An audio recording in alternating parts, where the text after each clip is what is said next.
Hi, welcome back guys. This is your friend, the Broccoli Fanfics. Back with amazing fanfiction. This is the series of What if Deku had multi-persona quirk? Now before starting, please give this video a like and subscribe to the channel if you want more videos like this. Now let's get into the fanfic. All Might coughed violently, trying desperately to keep his entrails from spilling out as he looked upon the burning school, though the ash-clouded air really didn't help with the damage his lungs had taken. Bodies of students and teachers strewn about. It was straight out of a nightmare. He looked up to see a figure, the one responsible for this, silhouetted by the flames. He summoned every ounce of his power, praying beyond hope that he could save them. 6 years later, Tenya Ida looked around the area. Today was the UA entrance exam, and he was doing pretty well so far. The problem was that his engines were starting to overheat, so his point gain was slowing down. He panted as he leaned up against a nearby wall, so out of breath that he didn't notice the robot creeping up on him until it was too late. Bow bow! Before the robot could strike him though, a flash of pink cleaved it in two, before a similar blue blur destroyed the other robots in the immediate area. Before Ida could even begin to contemplate what had happened, a voice spoke up. "Are you okay, ruffian?" The blue-eyed dog girl asked. Next to her was a similar-looking pink-eyed dog girl. Were they sisters? Ida thought they separated people from the same schools. Yes, I am okay. I thank you for your assistance. Ida replied, chopping his arm. The girls tilted their heads in sync. We always protect the ruffians. The pink-eyed one bowed.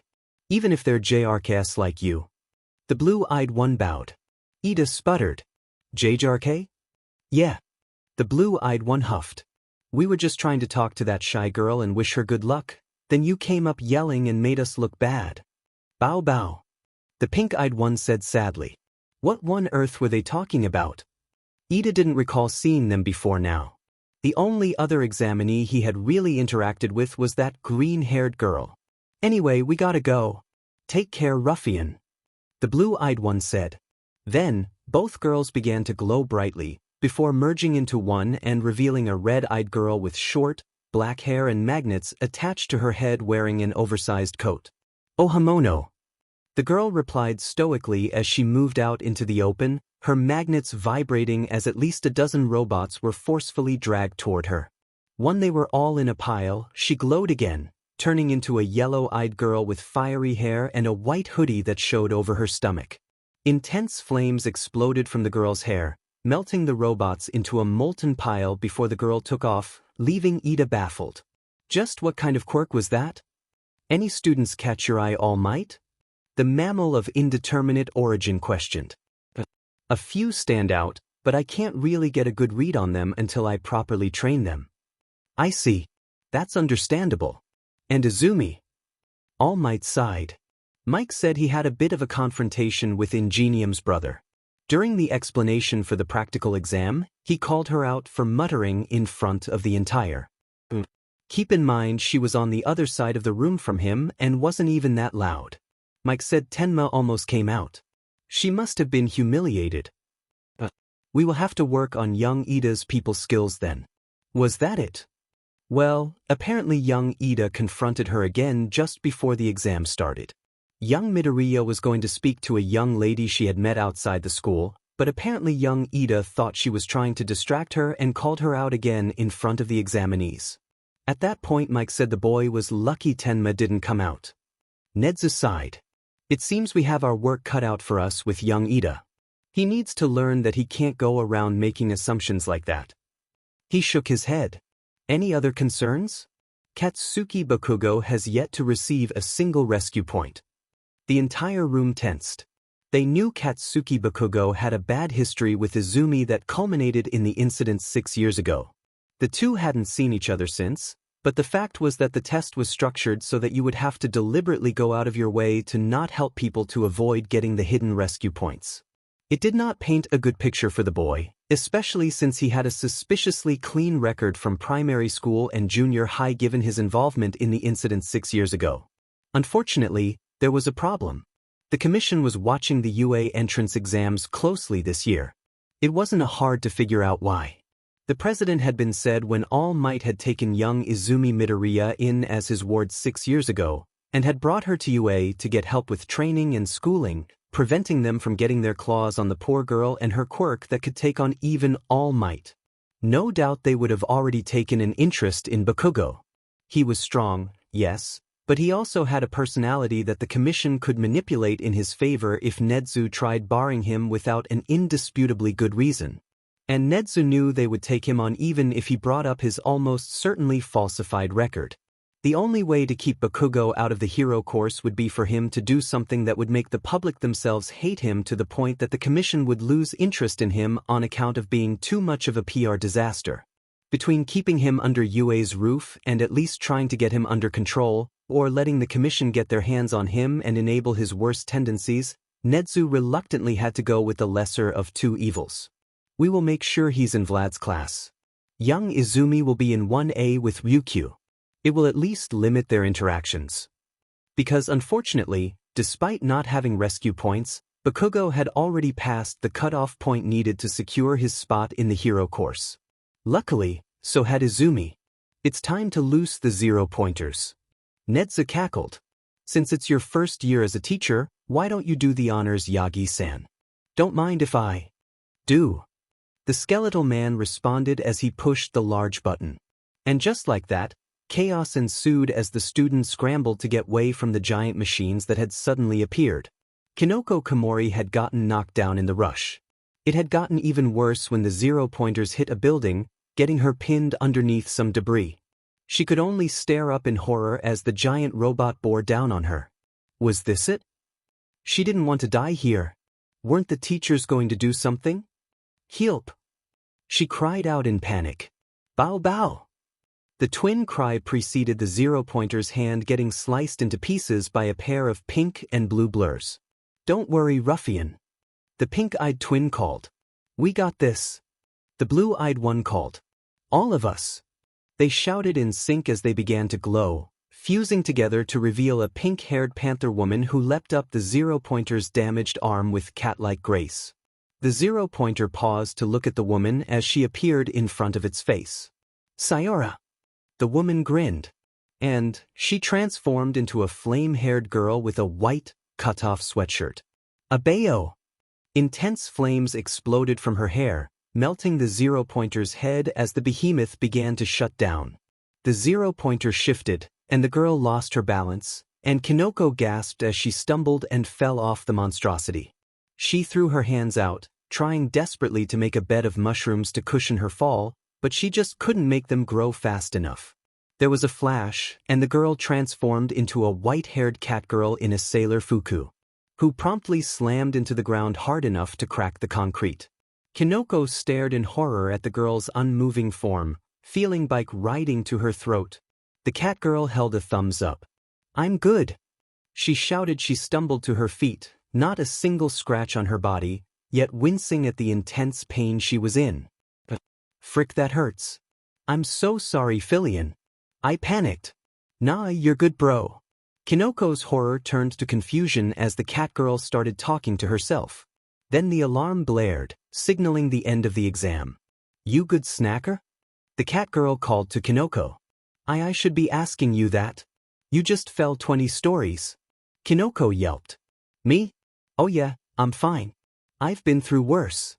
Filian began to pull the rubble off of Kinoko, revealing the girl's leg was definitely broken. That looks bad. Hang on a sec.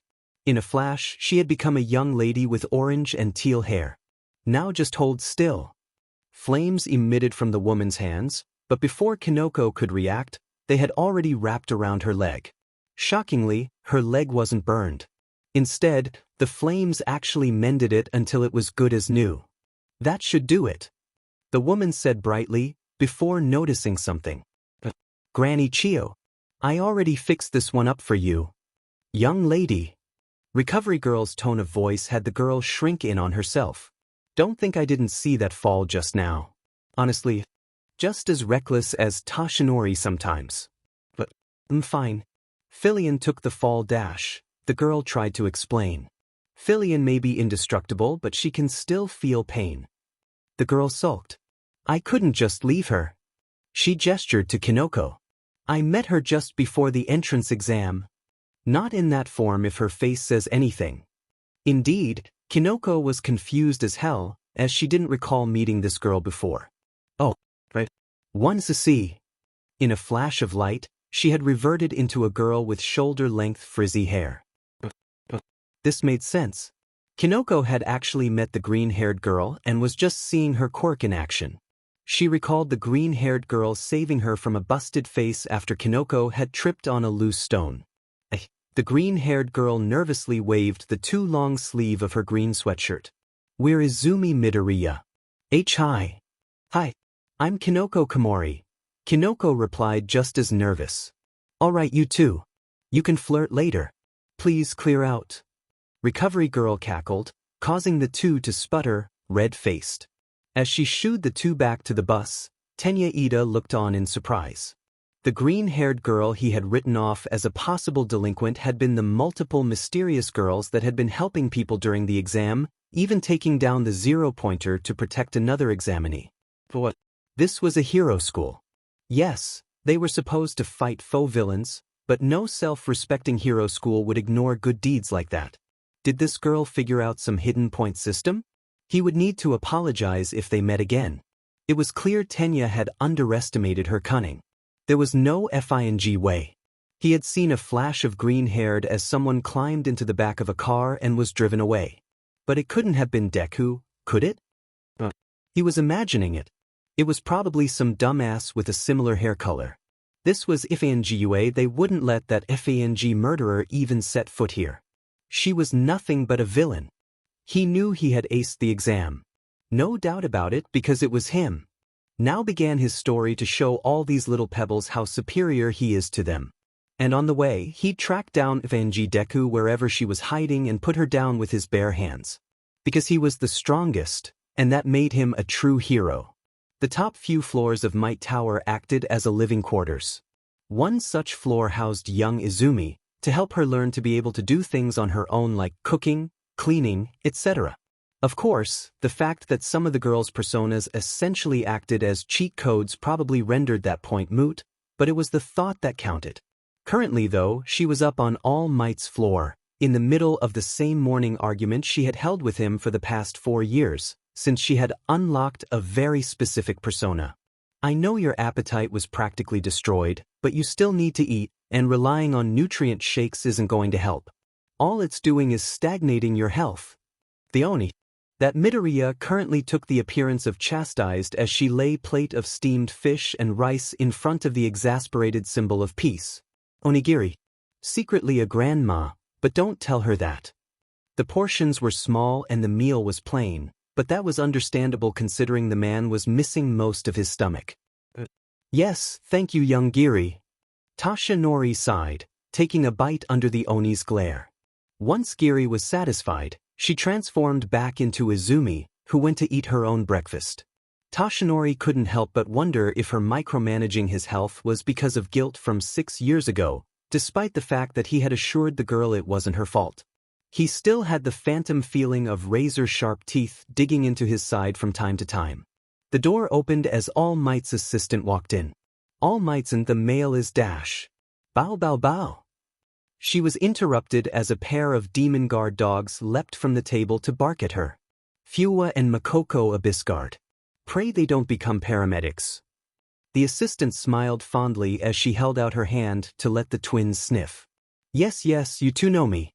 You're doing a good job protecting the place. Bow bow. The twins wagged their tails. Anyway, this came for you Midoriya. She held out an oddly bulky envelope. It's from Yue.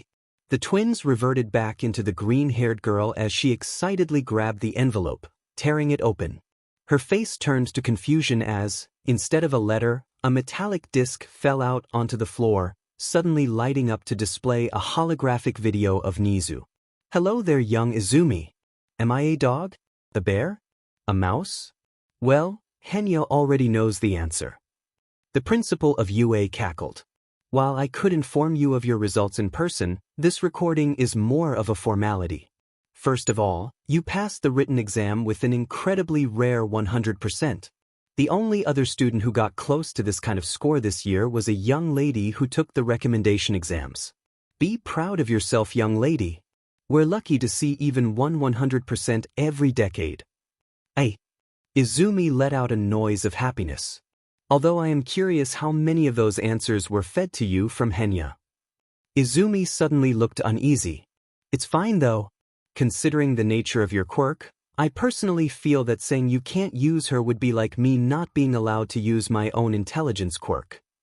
As for your practical exam, you've earned 83 villain points. That alone has put you in first place for the entirety of the exam and secured your spot in the hero course. Yes. But wait, there's more. You see, in order to judge the true character of our examinees, we have a second, hidden point system. Izumi tilted her head. Rescue points. For providing aid to your fellow examinees of your own volition. Whether it be saving them from a sneak attack or even just warning them of upcoming danger. The actions of you and your personas throughout the exam alone have netted you 27 rescue points. On top of that, your actions with the 0-pointer, which would have been fatal to anyone else without an indestructible catgirl in their arsenal, have netted you an additional 60 rescue points. Coming up to a grand total of 170 points, surpassing the previous all-time record of 143 points. Congratulations, young lady. This is your Hero Academia. The previous record? Was that? She turned to look at All Might. That was me. Congratulations, you beat my old record. There was no hint of frustration at that fact. Contrarily, he was so very proud of this young lady.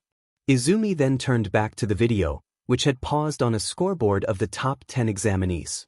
She was right there at the very top. She was pleased to see that nice girl, Kinoko, was in 4th place. Almighty explained that her attempt to save Izumi from her fall, while failing, had still earned her a decent number of rescue points. Then Izumi saw who was in 2nd place, and she nearly felt her heart stop. Henya shifted uneasily within her quirk, but the others were confused at the reaction.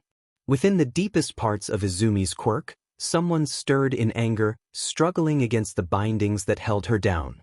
2nd place, Katsuki Bakugo, 77 villain. 0 rescue. Oh no. This couldn't be happening. This wasn't FNG possible. This was supposed to be his story. He would start it off by dominating the entrance exam and proving his superiority to all those DMN extras. But he got FA 2nd? What the F? Were these DMN rescue points? Who gives a DMN about rescuing people who can't even protect themselves? Being a hero was about being the strongest. Not wasting time on some weak little dumbass who got in the way while he was beating up villains. But the worst part, the absolute worst part, was just who had stolen his rightfully earned 1st place spot. The FING Deku. It was an impossibility. That beach should have been rotting in the deepest part of Tartarus. But here she was, having the audacity to not just piece all over his story with her presence, but even cheating her way to the 1st place spot that belonged to him. Eyes filled with murderous rage, the holodisc in his hands was exploded into hundreds of smoldering pieces. Deku. It was a couple of days later that Izumi managed to make time to come to the cemetery. Izumi made her way through the rows of gravestones until she found what she was looking for. Hey Mom, she stated, smiling sadly as she laid the flowers down. So, we got into UA. We even got 1st place in the entrance exam. We even beat All Might's record. She sat down in front of the grave. Bakugo got in too. Nizu and All Might said it was unavoidable because of the commission, but they're doing what they can to make sure we interact as little as possible. Bakugo's going to be in a different class. She sat there, idly speaking to the grave for about an hour. Well, I gotta go, Mom. But I promise I'll come visit soon. Izumi stated as she stood up. Bye, Mom. I love you. She doesn't deserve it. And Izumi clutched her head. No. Be quiet. She groaned as she stumbled away. She left the graveyard. Maybe some training would take her mind off things as her first day at UA approached. Tenya Ida looked around the empty classroom. It seemed he was the first one here. Were the rest of his classmates not taking this seriously? This was you. They should always be at least 5 minutes early. He glanced at the seat assignments written on the whiteboard and moved over to his assigned seat. After setting his stuff down, he looked over to the girl was here before him. At least she was taking this seriously. Somewhat. Excuse me. Ida chopped his hand as he walked over to the blonde girl. Why are you not in uniform? This is incredibly disrespectful to UA as an institution. Outfits change with my personas. The girl explained. Amelia Watson. Number 0715. What? Ida asked in confusion. In a flash, she had become the green-haired girl from the exam, who was indeed wearing the UA school uniform, albeit the tie looked atrocious. See, my personas all have their own outfits. I see. Even so, you shouldn't be using your quirk willy-nilly dash. The personas are sentient. The girl held up a card. A sentient quirk license. Sentient quirks had a bit more leeway in how they could act. A law that the commission only put forward because the WHA forced it to. Basically, Izumi's personas could come out whenever they wanted as long as they didn't start throwing their powers around. Regardless, I have been meaning to talk to you about the entrance exam dash. In a flash, a white-haired fox girl was glaring at him. Choose your next words carefully, motherfucker. Tenma Mimi. No talk me. Ing. Ida shuddered. Something told him that lecturing this specific aspect of the girl's quirk was a bad idea. I simply wish to apologize for how I dismissed you during the exam. That you managed to figure out the rescue point system proves that you were clearly the more prepared of us. Tenma reverted back to a confused Midoriya. You're mistaken. We didn't know about the rescue points until we got our letter. We were helping those people because they needed help. Isn't that what a hero's supposed to do? After a moment of silence, Ida bowed at an angle that probably wasn't good for his spine. You are absolutely correct. It is clear that you are superior in your heroic nature. I will strive uphold your example. That's a bit much. I am Tenya Ida. He spoke loudly, chopping his hands. It kinda reminded Izumi of a robot. In a flash, a girl with brown, pink highlighted hair had replaced the green-haired girl. Hello, Bo. She greeted, mimicking Ida's chopping and giggling. Oh wow. This one's new. Raboko. Between her and Aegis, who do you think would win? New. Yeah. Sometimes I unlock new personas to turn into. She said brightly. Okay. The class began to fill up as more students came in. A few definitely stood out. There was the pink-skinned girl who seemed to bounce with endless energy. B would like her. There was also an invisible girl. No, wait, if she was invisible, how would she be able to see? Most likely her quirk was some kind of light refraction. Izumi would discuss it with her later. Anyway, the girl exaggerate her movements, as if she wanted to draw attention. There was also a white-haired girl. She slouched forward with her hands out like a ghost. Izumi should introduce her to Mint and Doki. The short boy with purple ball on his head gave Izumi a bad vibe. Best to avoid him. Then there was that silver-haired boy with sharp teeth calling everyone manly. That boy with the big lips smelled like sugar and baking powder. Was he a baker? Izumi would introduce him to Giri. There was Kinoko. Hey Kinoko. Raboko reverted back to Izumi as she jumped up. I'm so glad you got in. The brown-haired girl was of course startled. F first name? Kinoko was red-faced. Yeah. Aren't we friends now? If you don't want us to call you that dash. No. It's fine. Kinoko squeaked. The pink-haired girl looked between the two of them, then got a look on her face. Heya. My name's Mina. She said brightly. Oh. We're GU Izumi Midoriya. The WHIT green-haired girl responded TLSLPPING CHIFLORHAPPLY she didn't have a tail? Ah. Izumi clutched her head. Hey. Are you okay? Mina asked worriedly. People were staring in confusion and worry. We're okay. Just need to sit down for a minute.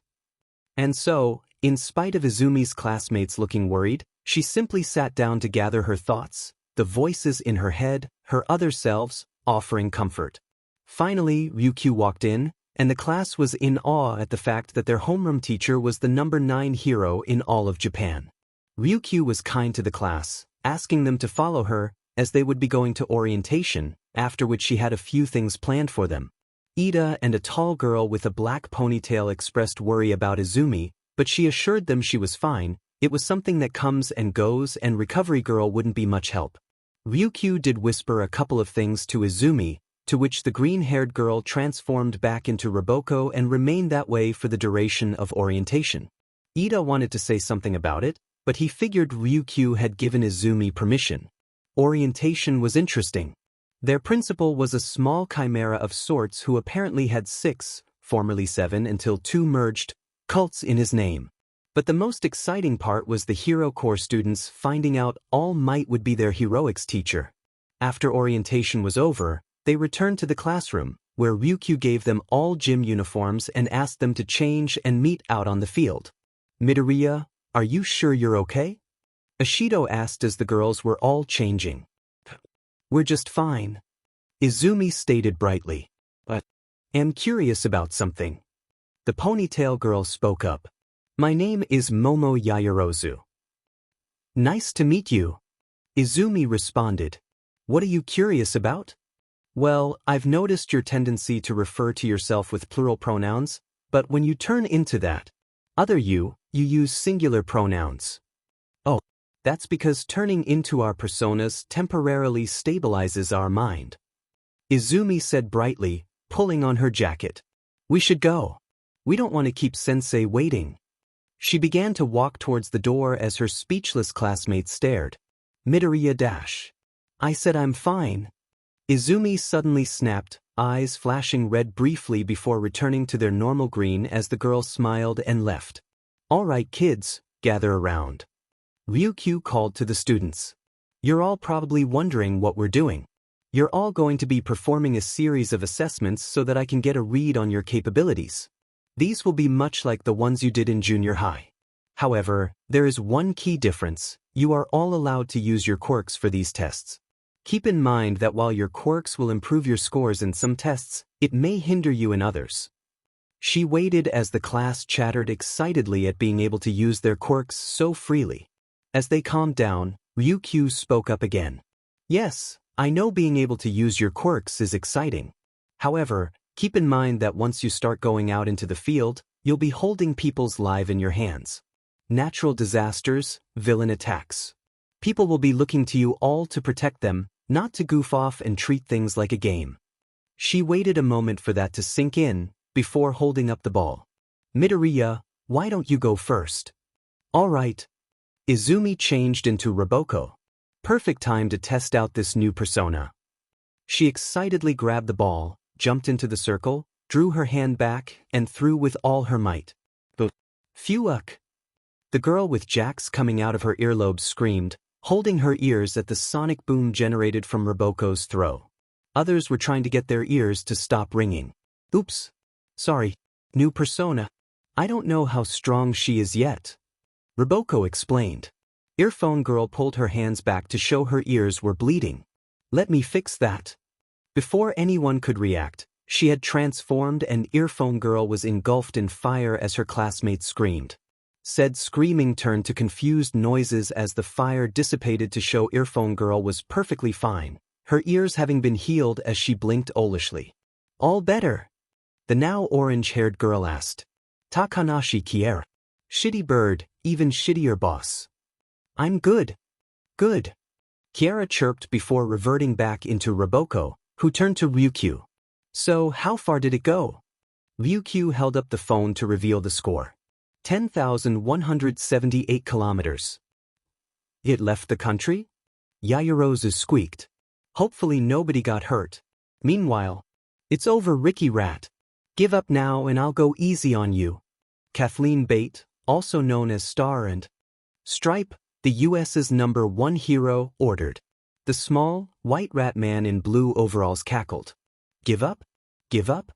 I'm this close to my media empire. Children everywhere already bow to my movies. Soon I'll rule the dash. The man twitched as the ball moving at hypersonic speed struck him in the jaw.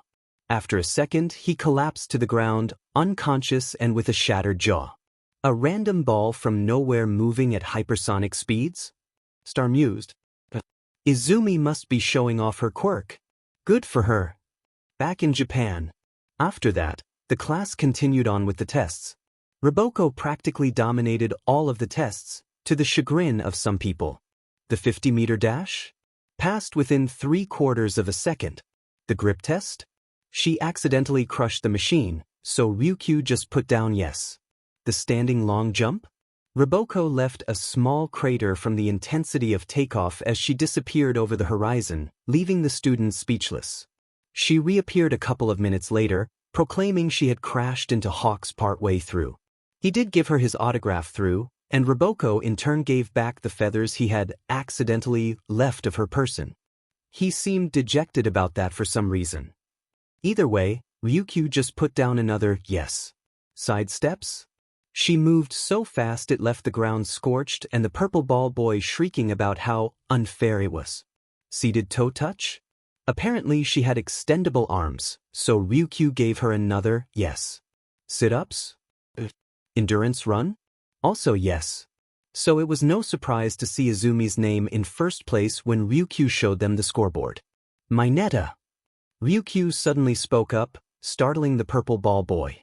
Don't think I didn't see how you were leering at your female classmates.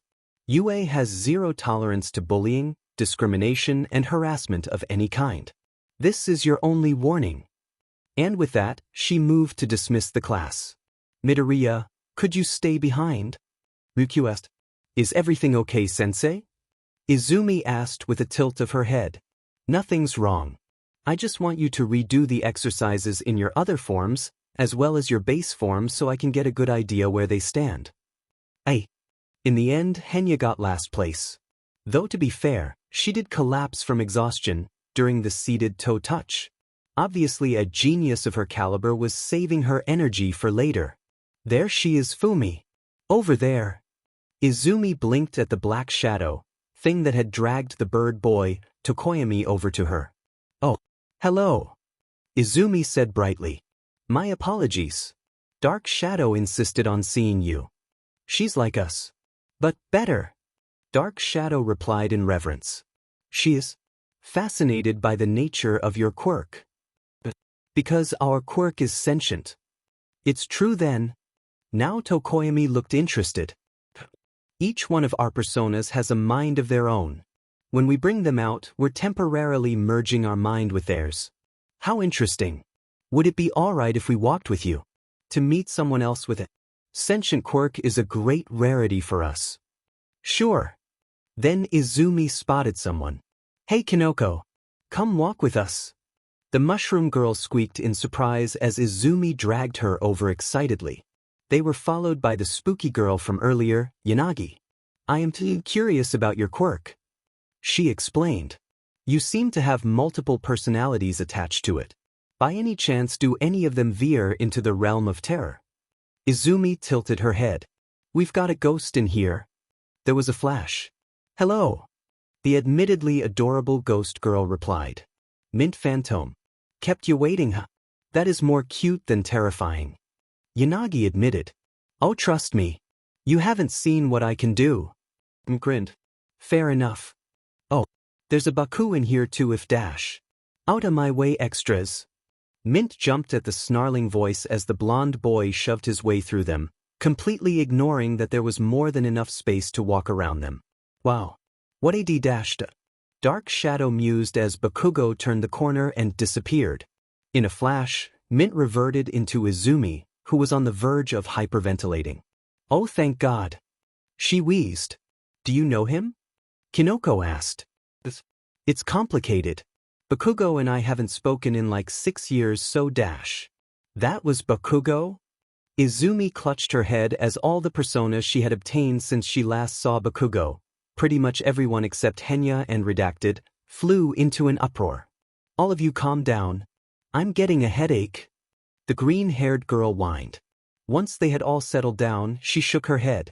Anyway, if he found out I'm attending you, he'd flip.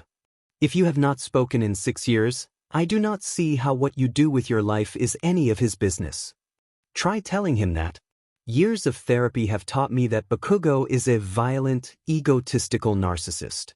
The only reason he's been allowed in this school in the first place is because Principal Nedzu said he wants to try and curb Bakugo's negative traits, and that he's afraid booting him out might cause the commission to get a hold of him. The lesser of two evils then. Tokoyami spoke somberly. Unlike most people, he had faced more than enough discrimination to know the commission wasn't anywhere close to the good guys they presented themselves as. Still, it doesn't seem fair. Why does Bakugo hate you exactly? Yanagi asked.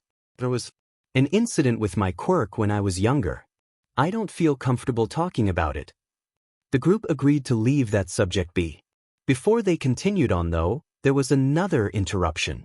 Hi. Excuse me. The girl had short brown hair, a blush on her cheeks, and pink pads on her fingers. Have you guys seen a grumpy blonde kid around? Probably calling everyone extras?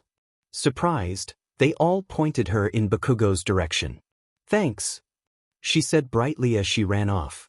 Izumi was confused, but pushed it to the back of her mind as they continued on. She couldn't wait to tell All Might about the friends she made.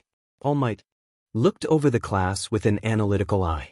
All but young Izumi, who had spent 6 years as his ward, were all looking at him with awe and reverence. Honestly, while before he had taken young Izumi, he had taken the near worship of the masses in stride, now it made him somewhat uncomfortable. Especially after the incident with Night Eye. Young Togata had been so distressed. All Might grinned at the class. I'm glad to see you're all so excited. I've got a real treat planned for today. He pressed a button as the nearby wall opened up. But first, you'll need these. Naturally, the children were excited at getting to wear their costumes for the first time. Now then, change into these and meet me at Ground Beta. With that, he turned and rushed off, getting to Ground Beta's control room where multiple monitors had been set up. He made sure it was only him in the room, before relaxing back into his skeletal form with a sigh, rubbing at the massive scar on his left side, flesh healed jaggedly from the razor-sharp teeth that had ripped out his lung and most of his stomach. He switched through the cameras until they showed the building he was planning to use. So what are we doing today? Izumi asked, suddenly right next to him. All Might, having had 6 years to get used to her antics, didn't even flinch. Now, young lady, you'll have to wait until the rest of the class is present. Training you is one thing, but I don't want to be accused of favoritism now, do I? Izumi pouted. Her costume was fairly basic. A dark green jumpsuit with armored padding with gloves and boots.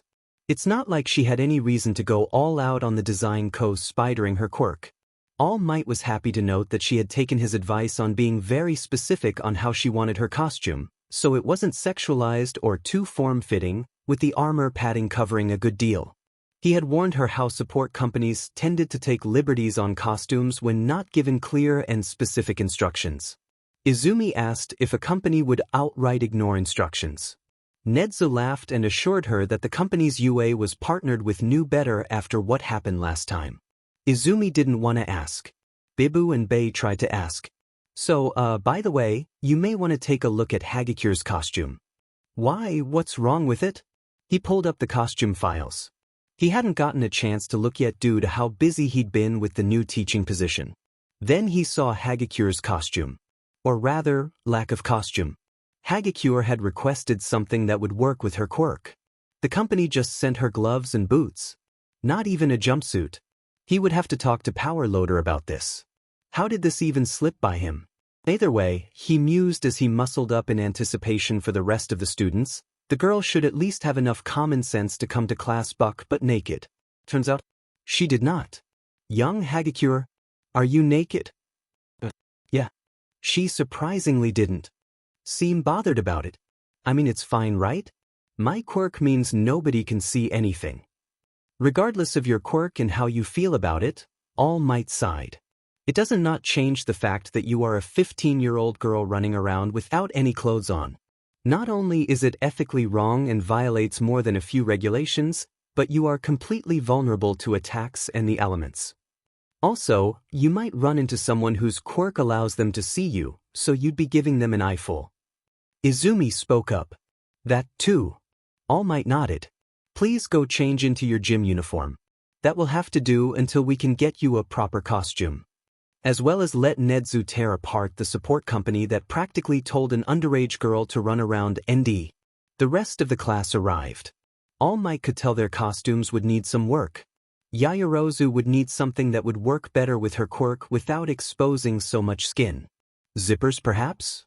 Young Ida's armor was more geared towards aerodynamics rather than protection, which wasn't necessarily a bad thing. He had designed it to work best with his quirk. The problem was that, according to Ryukyu's notes on the QAT, it took him a few seconds to get up to top speed, so he would be vulnerable in those precious seconds. Also, his joints were exposed. Perhaps the support course could come up with a strong yet light replacement for his current material, as well as something flexible to protect his joints.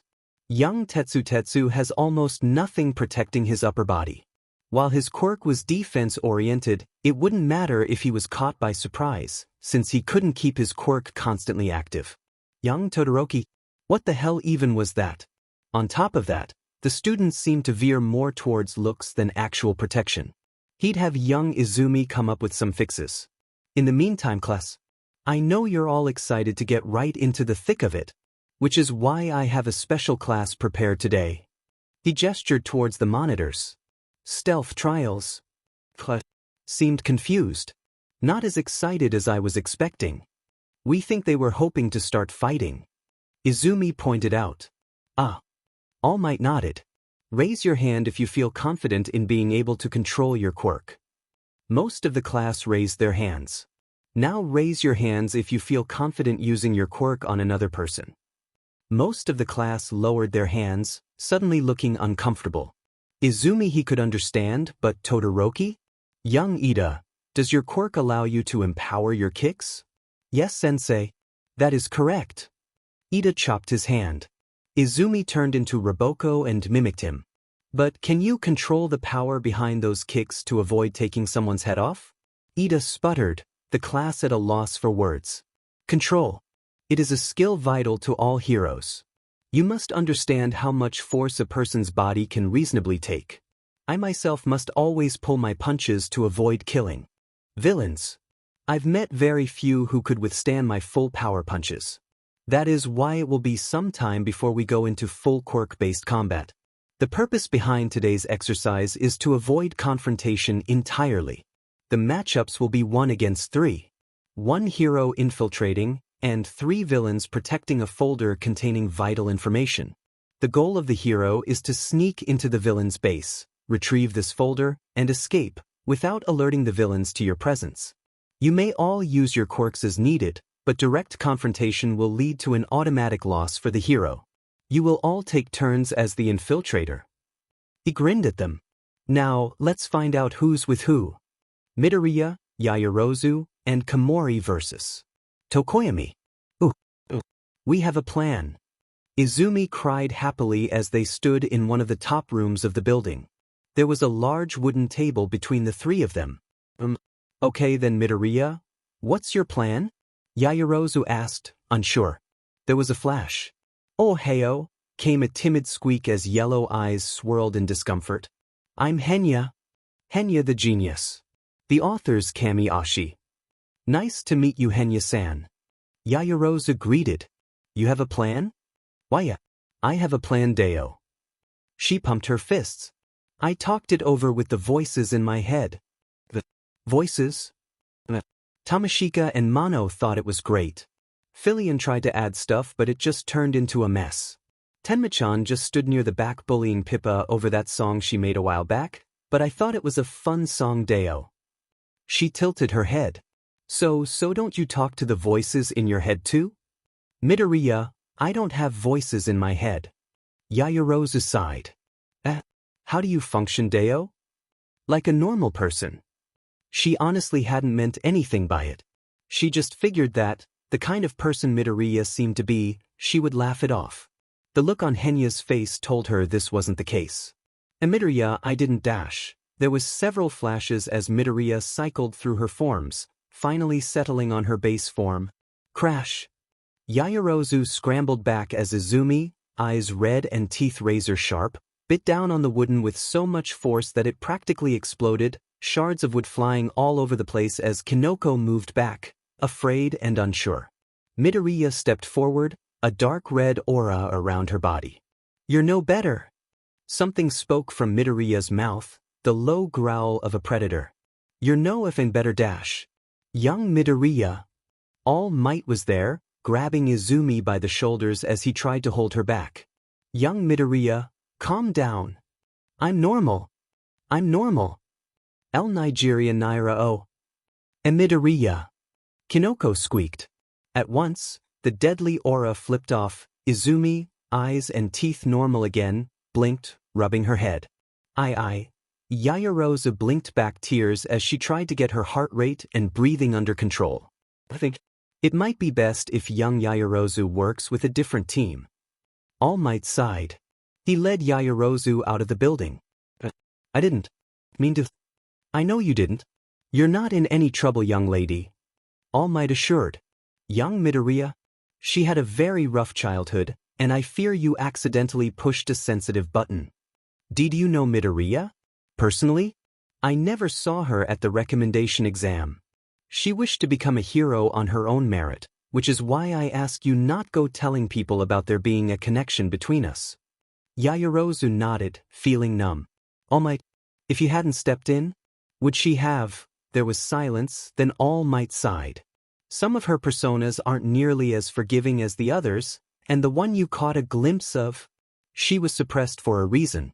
But as you've probably seen the past couple of days, she's still powerful enough to partially manifest. And, if fully manifested, she would be able to take complete control. But if she did manifest completely, you'd stop her, right?" Yaoyorozu asked, unsure. "I would try, but in the end I would lose." It was impossible. Was All Might really saying that Midoriya was even more powerful than him? He knelt down, clasping a large hand on her shoulder. "Make no mistake, young lady, I have known Izumi Midoriya for 6 years, and despite all this, she is a kind person who genuinely wants to be a hero to help and protect people. Please don't let what happened today make you think otherwise. She's only had her other selves for so long." "Okay." They returned to the observation room. The class was not as worried as she would have expected. Apparently All Might had shut off the monitor the second Yaoyorozu had said that dreaded line before rushing over, so they had no idea what had happened. Yaoyorozu assured them that things had just gotten a little heated and that All Might felt they might not work well together, so he sent Kaminari to take her place. The end result was Tokoyami getting a face full of mushroom spores, which caused him to lose it, run around the building, and finally trip an electric tripwire Midoriya had Kaminari set up. Hagakure probably would have won her round, if she had been allowed to remove her clothing. All Might comforted her and went on to the next round. Aoyama was so flashy and loud that he hadn't even made it to the building, even with All Might giving Jiro a handicap that said only noises above a certain limit was considered caught. On the other hand, Jiro won her round. Todoroki got an instant fail when he decided to freeze over the entire building. He had tried to argue with All Might by saying he had incapacitated the villains, only for All Might to point out that the point of the exercise was to not engage the villains, and that, for all he knew, one of them could have a quirk that could counter his ice and break out easily to destroy the files as to prevent Todoroki from getting them. Yaoyorozu's villain team lost, though that was mostly Minetta's fault. The standout was when Midoriya got to play hero. The villain team was Todoroki, Sato, and Shoji. All Might started the match. Then promptly and in a very exasperated tone, called Midoriya the winner barely 5 seconds later. Todoroki did a double take. He had been clutching the files in his hand, yet now they were gone. "What the F dash? What just happened?" Jiro asked. "Did Midoriya even enter the building?" Hagakure asked. Then the door opened. "Too easy." The blonde-haired girl grinned. "Dokabird. Secretly a tomato. No, I'm not making that up." "High five." Doki held up her hand. "Yeah." She promptly changed to Mint, who high-fived herself. Probably should have told her not to use Doki for the sake of fairness, All Might thought. But she seems to have cheered up from earlier, so I'll leave it be. Let me say this. To those of you who failed, Don't let this discourage you. After all, your training has only just begun. You still have 3 years to improve and learn. He glanced at the clock. And it would seem class is about over. You're all dismissed. Now watch me speed away like a hero. There was a massive gust of wind as All Might blitzed out of the testing area and into an elevator. As the doors shut, he pulled back into his skeletal form. He had strained himself rushing to stop the potential maiming of young Yaoyorozu, and had practically reached his limit for the day. He just needed to get to the teacher's lounge and rest. Dry, cracked hands held the newspaper aloft as red eyes stared at the headlines. All Might, a teacher, the raspy-voiced man grinned, dry lips cracking at the strain. He glanced at the misty man standing behind the bar, then at the hellhound woman at a nearby table. Hey, what do you think would happen if the symbol of peace just died? Excuse me, you're a student, right? What can you tell us about All Might as a teacher? Kinoko stumbled back as the microphone nearly hit her nose. When she woke up for school this morning, she was not expecting to be accosted by a crowd of reporters right outside of UA's gates. He's pretty good, but it's obvious he's still new. Oh God, someone help her. It's obviously a commission ploy to cover up their secret hero training program. Everyone blinked, turning to look at the rose-haired rabbit girl suddenly standing next to Kinoko. Pipkin Pippa. https UDABED7U_upfage60 SINESHBS 1 PUQ note. This is a re-upload cause she private the original post. One of the reporters tried. I mean, think about it.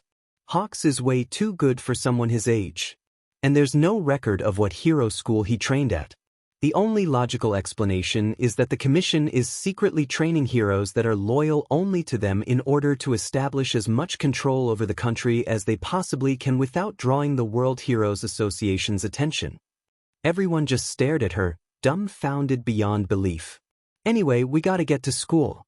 See ya. With that, Pippa grabbed Kinoko by the hand and dragged her through the gate. In a flash, Izumi had replaced her. Midoriya, what was that? Kinoko asked. HM? What was what? Whole conspiracy theory thing. Izumi blinked. What conspiracy theory? Pippa speaks nothing but the truth. Okay. God damn it, now we need to cut that footage. One reporter complained. We can't have some chicks spouting nutcase theories like that on TV. It'll ruin our reputation. First order of business. Ryukyu looked around the classroom. Yesterday you had your first practical heroics class. Some of you did really well for your first time. As for the others, don't worry. You've got 3 years of training ahead of you. Now, that being said, I want to make one thing clear. The woman felt a headache coming on. Heroism is a serious occupation. You will be holding the lives of other people in your hands. That is why you are to give your all above all else. Here at UA, we will not accept you limiting yourself for whatever reason. It is an insult to both the profession and the people who work hard to uplift it, and it needlessly puts lives at risk. Most of the class were confused by their sensei's words, except for Todoroki. Even if she wasn't speaking to him specifically, he knew the words were aimed at him, if his glare was anything to go by. Now! She clapped her hands. We need you to pick your class representatives. You're free to do so in any way you choose as long as it's not death matches in while wearing clown costumes. The class sweat dropped at that oddly specific rule. They decided to just vote, with the condition being that you couldn't vote for yourself. 10 minutes later, Class Rep, Izumi Midoriya. Vice Rep, Momo Yaoyorozu. Momo fidgeted as she stood next to Midoriya. Ryukyu couldn't blame her. All Might had informed her of the incident yesterday. We're so happy to know you all trust us so much. Izumi said brightly. We'll try to live up to your expectations. And like that, class continued on like normal. Soon, it was time for lunch. Yaoyorozu caught Midoriya as she was heading to the bathroom. Midoriya, about yesterday, please understand I honestly didn't mean to dash. It's fine. Yaoyorozu blinked. Midoriya's eyes flickered red. But you probably should avoid interacting with us too much. For your own safety. She walked away, and Yaoyorozu blinked. Nay. The natto pack went flying. Moko-chan, Fuoa giggled as she pulled out another pack. It's good for you. Nay. Just a little bite. No. The rest of the table only stared. For some reason, Midoriya insisted on eating her lunch as her personas. Kinoko, Yanagi, and Tokoyami figured it had to do with that Bakugo prick who was sitting with the brown-haired girl and the red-haired knockoff Tetsu. The spectacle was suddenly cut off by the loud blaring of an alarm. Fuoa and Makoko began whining and Benji as students began panicking, crowding towards the exits. One older student told them that someone had broken into campus. After a few moments of being nearly crushed by the wave of students, Izumi had enough and switched personas. All of you shut the F up. The cried-up students were startled into silence at the sight of a small fox girl screaming her head off. How old are you F idiots? 8? Some of you are third years and in the hero course.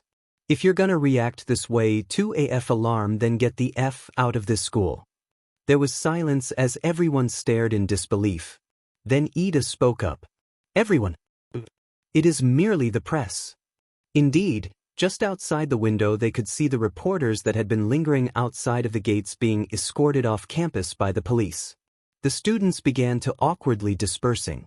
Tenma huffed, before she noticed a familiar red-eyed, spiky-haired blonde staring at her. What? You got a FNG problem? Tenma snapped. Bakugo sneered. Teeth, whatever. He huffed as he left. Once she was sure he was gone, she reverted back to Izumi with a sigh. As she made her way back to the cafeteria, she saw a door open, Aoyama slipping out. Aoyama? The boy jumped. Midoriya. As shining as ever, ma chérie. What were you doing in the teacher's lounge? I was merely trying to escape the crowd. I had not intended to end up there. He waved her off, not looking in the eye and sparkling a bit more than usual. Would you be a dear and not tell the teachers? I have a feeling they won't be as understanding. Ta-da! He walked away.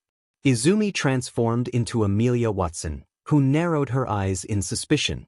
It was the end of the week when Ryukyu informed them they would be doing a special heroics class.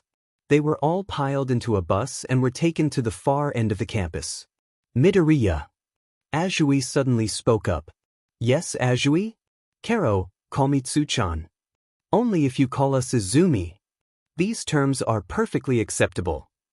They shook hands, to the bemusement of the rest of the class.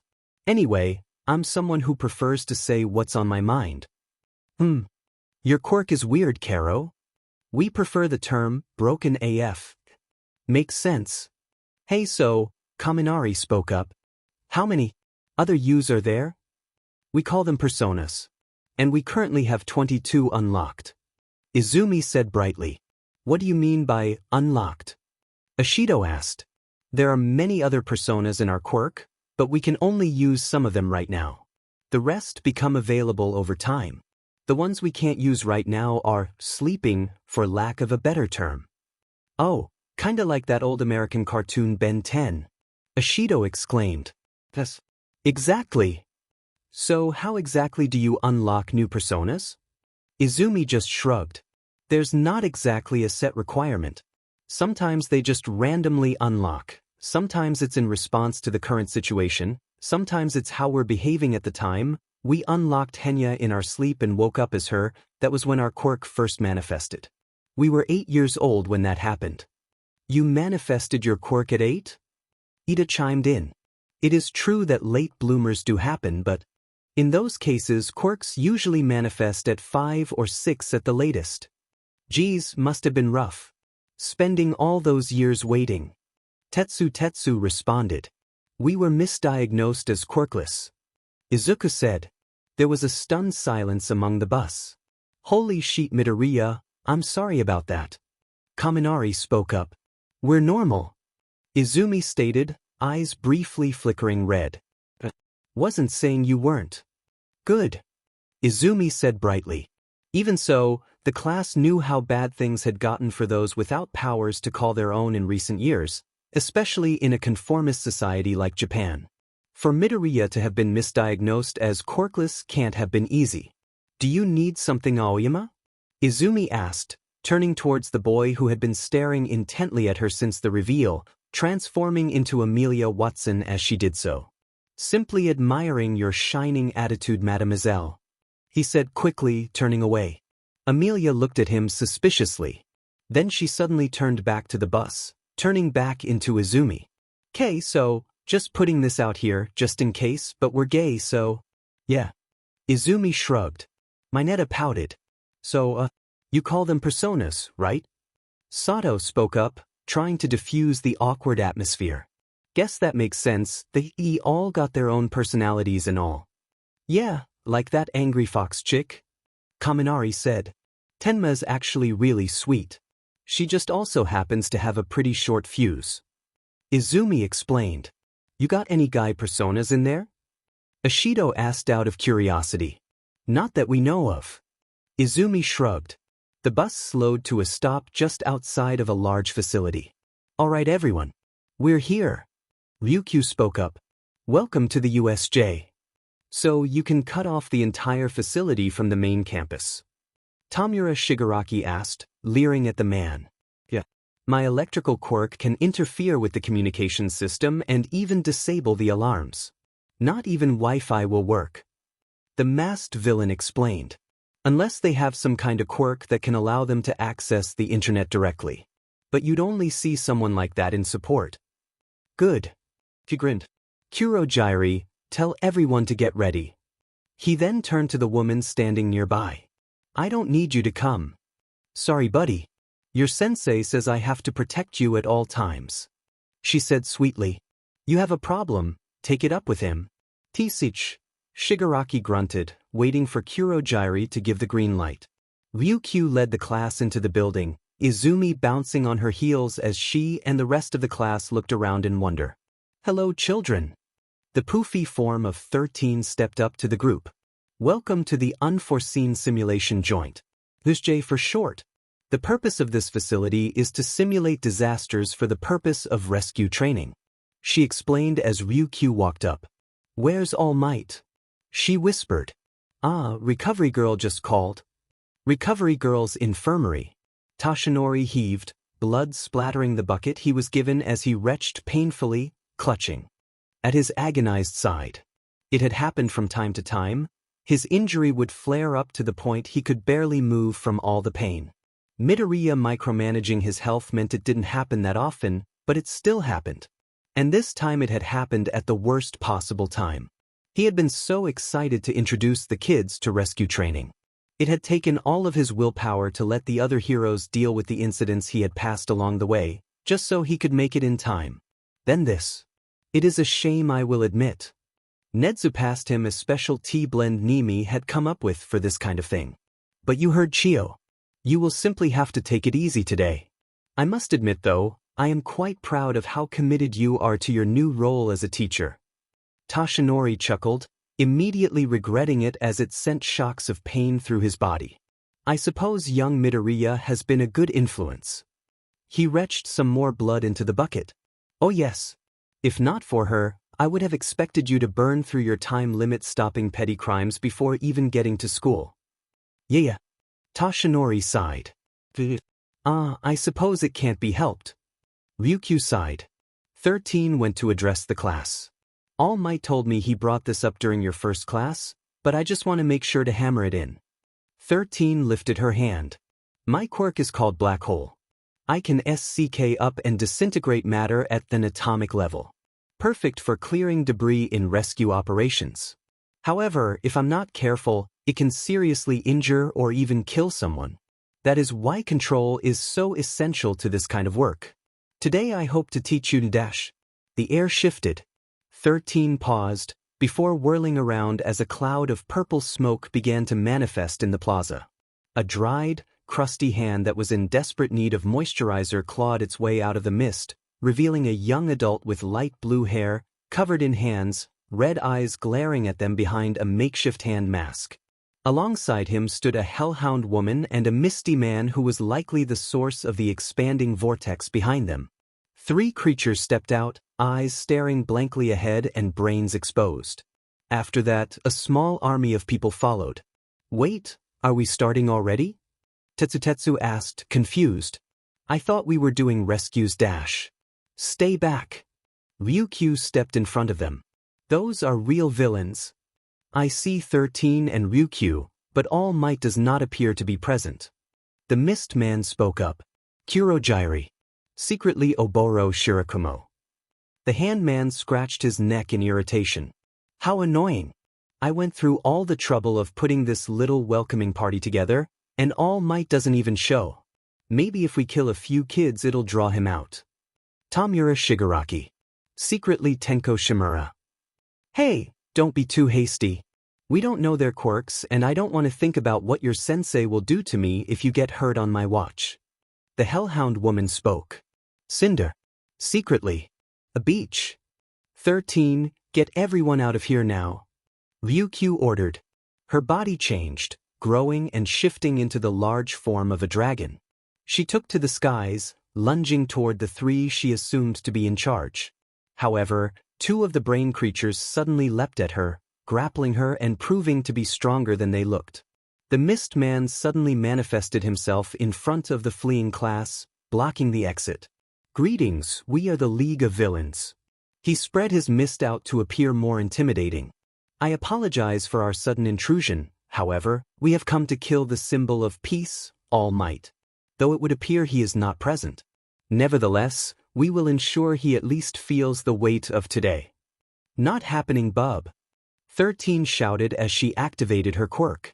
Kurojairi recoiled, eyes narrowing as he opened a set of portals. Before anyone could react, 13's suit was shredded open, blood flying before she was able to deactivate her quirk. She stumbled, before a jet of flames engulfed her. Kurojairi reared back as the flames dissipated. 13's costume was still damaged, but it was clear she was no longer injured. Thank you, Midoriya, she said to Kiera. A healing quirk. That makes you a nuisance. Kurojairi lunged. Izumi transformed into Raboko, whose arm turned into a cannon. Kurojairi narrowly dodged the powerful beam of energy, expanding his mist to cover the class, making absolutely sure Midoriya was covered as a large chunk of the group vanished, 13 and a few others managing to pull away. Ida. 13 hissed. Listen. I'm going to distract this guy. You get out of here.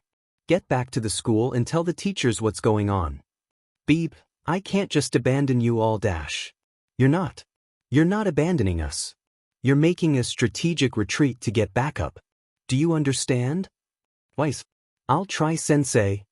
You really shouldn't discuss your strategies in front of your enemies. Kurojairi lunged. Kinoko grunted as she slammed into the deck of the boat, Tetsu crashing alongside her. Then she saw a familiar figure fall into the villain-infested water. Izumi! The mushroom girl cried as villains swarmed her position. 3 villains flew into the air, eyes rolled back as their bones were broken from whatever had hit them. Then a small figure shot out of the water, landing in front of Kinoko and Tetsu, staring at them with big eyes, her white tail and hair reminding them of a beluga whale. Hello, you two. How are you doing? She spoke in a thick, Central European accent. Blunimi. Payam. Okay, she was adorable. A villain shot out of the water. Get back here, you effing brat. Nami promptly turned and sprayed a pressurized jet of water from her mouth, nailing the villain in the crotch as the fishman fell back into the water with a hilarious expression on his face. So, shall we think of a plan? She then asked, turning back into Izumi. The villains are uncertain, especially after.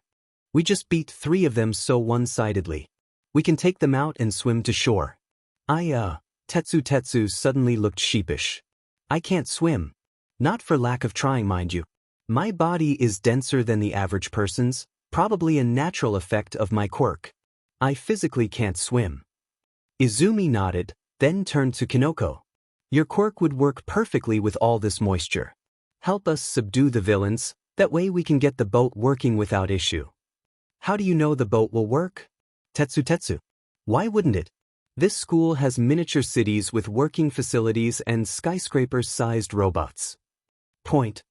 A giant hand of water rose above the ship. You and brats dash. The man responsible was cut off as Roboko's fist fired out like a rocket and slammed into his face, shattering his jaw. The rest of the villains looked on in shock, allowing Kinoko to send out spores that quickly put them all to sleep. With that, Izumi walked into the cabin. "Do you even know how to operate a boat?" Kinoko asked. "We'll figure it out." Izumi called. "I'm kinda worried." Kinoko mused to Tetsu. "They said they were gonna kill All Might." "Don't tell me you actually believe that." "It's All Might. Nothing can beat him." "I don't know. They went out of their way to invade one of the most secure places in the country. If they're going to do something so ballsy, they may actually have a way to kill him." As much as he hated to admit it, Tetsu had to acknowledge that she had a point. "Do you think Midoriya figured it out too?" "Probably. She may seem pretty ditzy, but from what I've seen, she's a lot smarter than she looks. Maybe dash. I'm horny." The boat lurched forward. Ryukyu grunted, blood leaking down her head as she was pinned. Whatever the hell these brain guys were, they were a lot stronger than they looked. She dreaded to find out just how strong the big one was, standing next to the villain. There's a clicking of heeled boots. "Hey Ryukyu. Long time huh?" Cinder asked. "Oh. Why am I not surprised you joined up with villains?" "Hey come on. What's with that? Aren't we friends? Don't even try to pretend you're innocent of any Cinder." Ryukyu snapped as she glared at the disgraced former number 8 hero. It was a huge controversy a few years back. Cinder had been outed as strong-arming several support companies into providing only for her, forcing them to sabotage or cancel projects for other pros to try and elevate herself. Eventually, one of the companies got tired of her sheet and outed what she was doing, prompting the other companies to follow suit. Things got even worse when Cinder herself gave a public apology on the matter. If you could actually call that insincere and manipulative crap an apology. The public backlash had gotten so bad that the commission was forced to cave and revoke her license to save face. And the worst part? Several of the heroes she had gone out of the way to sabotage were supposed to be her friends. "Jeez, are you guys still on that?" The Hellhound woman bent down and lay her hand on Ryukyu's head. "Seriously. It's just business, Tatsuma." Cinder rolled her eyes as she stood. "Oh, by the way, what do you think of these Nomu?" She gestured to the brain things. "Bioengineered monsters." "Yeah, Shigaraki wanted to just bring the anti-symbol of peace, but once he realized you would be present, he went ahead and grabbed the other two as well." Cinder let loose a fake sigh. "So yeah, it's not personal or anything, but I got a thing going on here and I gotta give a good presentation to climb up the ladder so? Nice knowing you, Tatsuma." Cinder paused, ears twitching. "The hell is that noise?" "A hooey." "What the sheet?"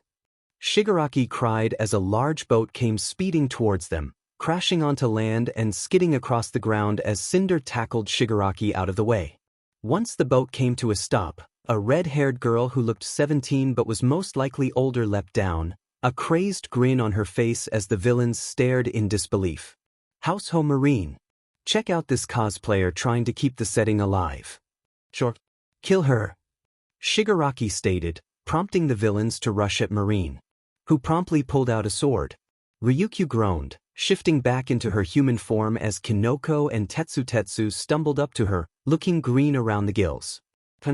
I think Midoriya is completely insane." Tetsu groaned. "You're just now figuring that out?"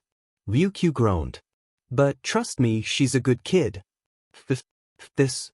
One villain screamed as he ran from Marine, who was standing on a pile of lacerated, but still very much alive villains laughing.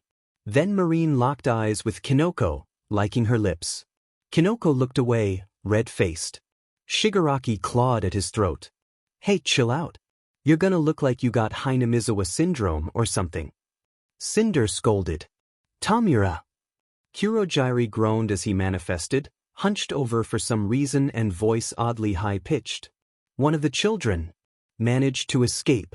I fear he is going to get back up. And the pink one kicked me in the D several times." "Kurojiri." Shigaraki's voice was dangerously low.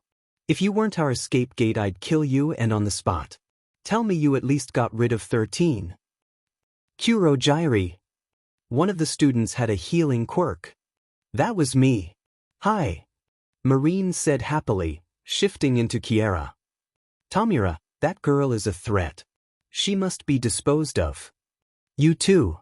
He gestured toward the two lesser Nomu. One looked almost ape-like with massive arms and an armored body. The other was lanky and had bat-like wings. Kill that Ifenji brat. Midoriya. Ryukyu cried, being helped up by Kinoko and Tetsutetsu. They're bioengineered monsters. Don't hold back. S-sensei? Kinoko exclaimed, shocked that she would tell Izumi to fight like that. Kiera shifted back into Izumi, who tilted her head at the two Nomu charging at her. Hey! As the winged Nomu reached her, she shifted into Nami, who sprayed a jet of water straight into the Nomu's air filtration mask, sending it careening through the air before she shifted into a pink panther woman. Rora Panther has declared war on Hawaiian pizza. Rora leapt into the air, landing on the winged Nomu's back. Before shifting, the Nomu dropping from the sheer weight, now holding it down as it slammed into the ground, bones and organs crushed, killing it instantly as the bejeweled girl stood up. Koseki Bijou. Shota Aizawa's sleep paralysis demon. The ape Nomu slammed its fist into Bibu, who merely slid back unharmed. Damn it. Just if they kill her already. Shigaraki snarled. What he didn't realize was that Bibu was actually absorbing the rage coming from him. Hey, check this out. She cried with an open-mouth smile. Skibbity punch. The red glowing fist sent the ape Nomu ragdolling across the area, before she shifted into Mint, who flew into the Nomu's body.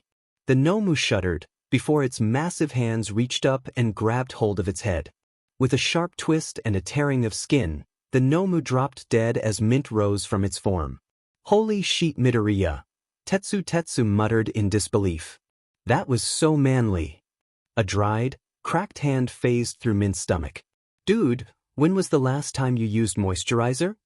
Mint asked as she turned to the startled Shigaraki. Also, what's with the hands? You got some kind of FTSH or something? What the F even are you? I'm a student, she said brightly.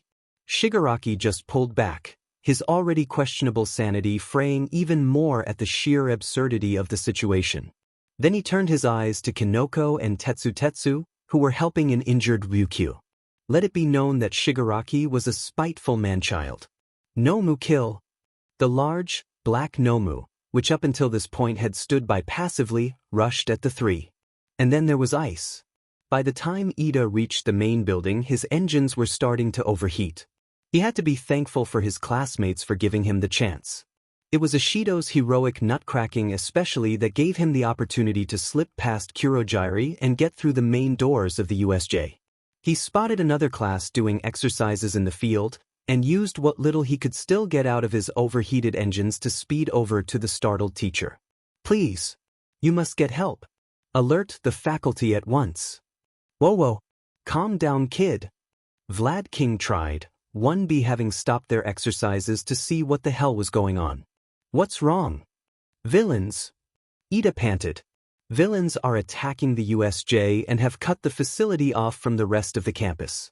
13 sent me to retrieve backup, but Ryukyu was being overwhelmed by the time I managed to get out.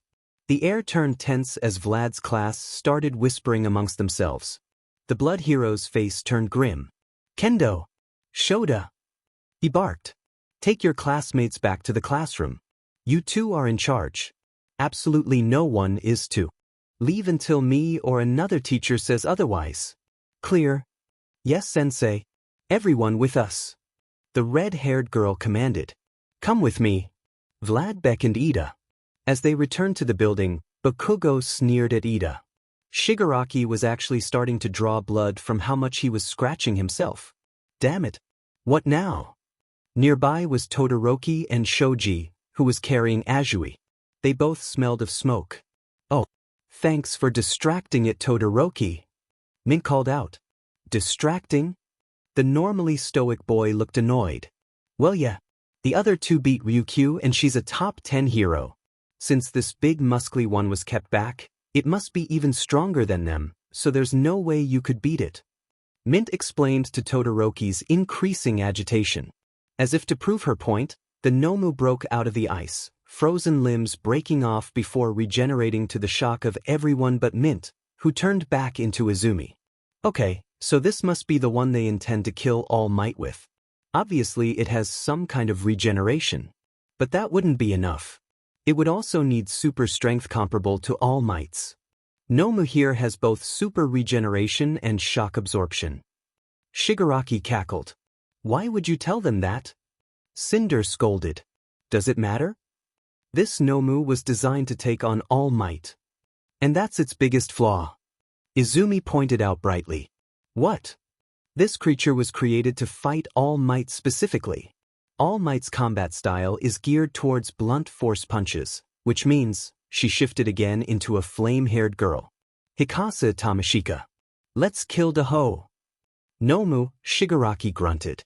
Kill her before dash. The Nomu was engulfed in flames, which cleared to reveal its charred form that began to regenerate. Not hot enough. Tamashika mused, speaking fast. Hey Quirk, help me out here would ya? Oh, hello motherfuckers. The blue-haired girl spoke, leathery wings flapping. Vivi-chan the dragon. I don't have any fish but I have a PP. Smells like fish. Vivi. My name is Vivi. I'm a dragon. And SCK my silty beach. Vivi spoke to Shigaraki. Shigaraki tugged on Kurogyari's sleeve. Please excuse us. He dragged the mist man a little bit away. Is something wrong, Tamura? Kurogyari asked. Is something W? I feel like we walked into the FING Twilight Zone. Shigaraki hissed. He glanced over at Vivi, who was testing her powers and had managed to create a saber of light. From her crotch. She called it GNTL beam. Do you want to just call it quits and leave before the rest of the faculty arrive? No. We've come too far now. Very well. If it's any consolation, I highly doubt this girl can beat our All Might killer. Yeah, you're right. No madash. Shigaraki turned just in time to see Vivi spewing blue flames from her mouth that reduced the Nomu to ash. You could practically hear something inside of Shigaraki snap. Kill her. Kill that F-beach right now. He practically roared at Cinder. What me? You're it. Former top hero. Kurogyari noted. You realize she just decimated all of our Nomu, right? At this point I think it'd be better to retreat dash. The front doors exploded open, revealing All Might's towering form. In a blur, the three lead villains were on the ground, and Shigaraki was puking from the hit to the stomach he had taken. I rushed over as soon as young Ida informed us what was happening, though it looks like young Midoriya managed to take out the worst of you fiends. The symbol of peace wasn't smiling. I suggest you stay where you are. In truth, All Might's was in considerable pain right now from his injury flaring up. Netsu had told him to stay back, but when Ida explained the villains had come for him specifically, he ignored those orders. Not fair, Shigaraki coughed. It's not fair. We came all this way and it was beaten by some brat. It's not fair. It's not fair. He reared its head back. Sensei thigh. Kurogyari opened a portal. Now Tamura. What on earth is going on? All Might froze at the voice he could never forget. I see. Your plan has gone up in flames. A towering figure stepped out. No need to worry. No plan is foolproof. Let this be a lesson to always having contingencies in place. Red eyes swiveled towards All Might, the figure smirking. If it isn't Toshinori. It's been years, hasn't it? All for one. Still in perfect health BTW. And that behind you must be. His eyes lingered on Izumi, who had reverted back to her base form. All of you get to the exit now. All Might let out an uncharacteristic snarl as he charged forward, leaving behind a shockwave. All for one caught his punch. You've gotten slower, All Might. And so predictable too. Guess I should expect as much from Shimura's apprentice. Keep her name out of your filthy mouth. All Might roared as he slapped his fist into All for One's jaw. Impact recoil. All Might was sent skidding back as an unseen force struck him. Such a shame. All for One mused as he stared at the corpses of the Nomu. These creatures were designed to kill you, but you didn't even fight them, did you? These wounds aren't your handiwork. It was the girl, wasn't it? The same girl who gave you that crippling injury and tore out your stomach and lung. Izumi Midoriya. You leave her out of this, damn it. All Might snarled. Why do you even defend her, All Might? She is a murderer, yet you act like I'm the worst one here. All for One's face was smug. He knew what he was doing. So many of my subordinates locked away for life, yet here you defend this girl whose hands are just as equally stained with blood. Do her victims not matter to you? Shut the hell up. All Might snapped, his punch blocked by All for One's palm. What happened should have never happened, and those children didn't deserve such a fate, but don't you dare pretend the adults who tormented her, treated her as less than human, corrupted other children into following their ideals and pushed her to that point were completely innocent. That girl has suffered more than enough in her life. This ends now. He reared back for one massive punch. All for One's hand gripped his injury. Blood spewed from All Might's mouth as he deflated. All for One gripped his throat. Ah, is that? All for One mused. I see. You have not passed it on yet. I would have thought you'd hand it over to the girl, or even Nitai's brat, but it seems it was a good thing Tamura's plan failed so spectacularly. I will discuss things with him when we return. Izumi there, as Bibu, charged up by All Might's rage and hatred towards All for One. All for One grabbed her skull. No. Now then, show me what kind of dash. All for One froze, eyes widening as he jolted. What, no? He had barely manifested into the girl's vestige realm when he was assaulted, her currently unlocked personas barely giving him a chance to retaliate as their collective will overpowered his own. Through the barrage, he just barely managed to glimpse Izumi's vestige. It didn't look unusual, a reflection of the girl herself. But what caught his interest was the figure wrapped around her vestige, holding tightly as if protecting it. Unlike the awakened personas, this figure was transparent, as if not full there. Blue, oversized hoodie, white hair, and shark-like tail. The figure turned, and glowing blue eyes glared into his. Then, it was dark, All for One didn't know what was happening. He looked around. This place was empty and cold. Then, something appeared from the darkness. Glowing red eyes. The figure lunged. There were so many teeth. Aya Agig. All for One reared back in agony, releasing Izumi and All Might as he felt several of his stolen quirks destroyed. He slammed his fist into Izumi's face as she reverted to her base form, the girl flying into the air in a spray of blood. Izumi's head snapped toward All for One, eyes glowing red and teeth razor-sharp as she whipped her arms with enough force that she was launched back towards him, teeth snapping into his outstretched arm. Get off! Get off! All for One cried. Gah! With a sickening sound of tearing flesh, ripping muscle and cracking bones, All for One's arm was torn off just below the elbow. Izumi pushed herself back to the forefront of her consciousness, transforming into Vivi, who let loose intense flames that scorched the severed arm to ash and cauterized the stump. Black and red tendrils pierced her body, flinging her back as All for One stumbled away. Then the gunshots rang out. Shigaraki and Cinder were hit in the limbs before Kurogiri managed to cover all of them and warp them away.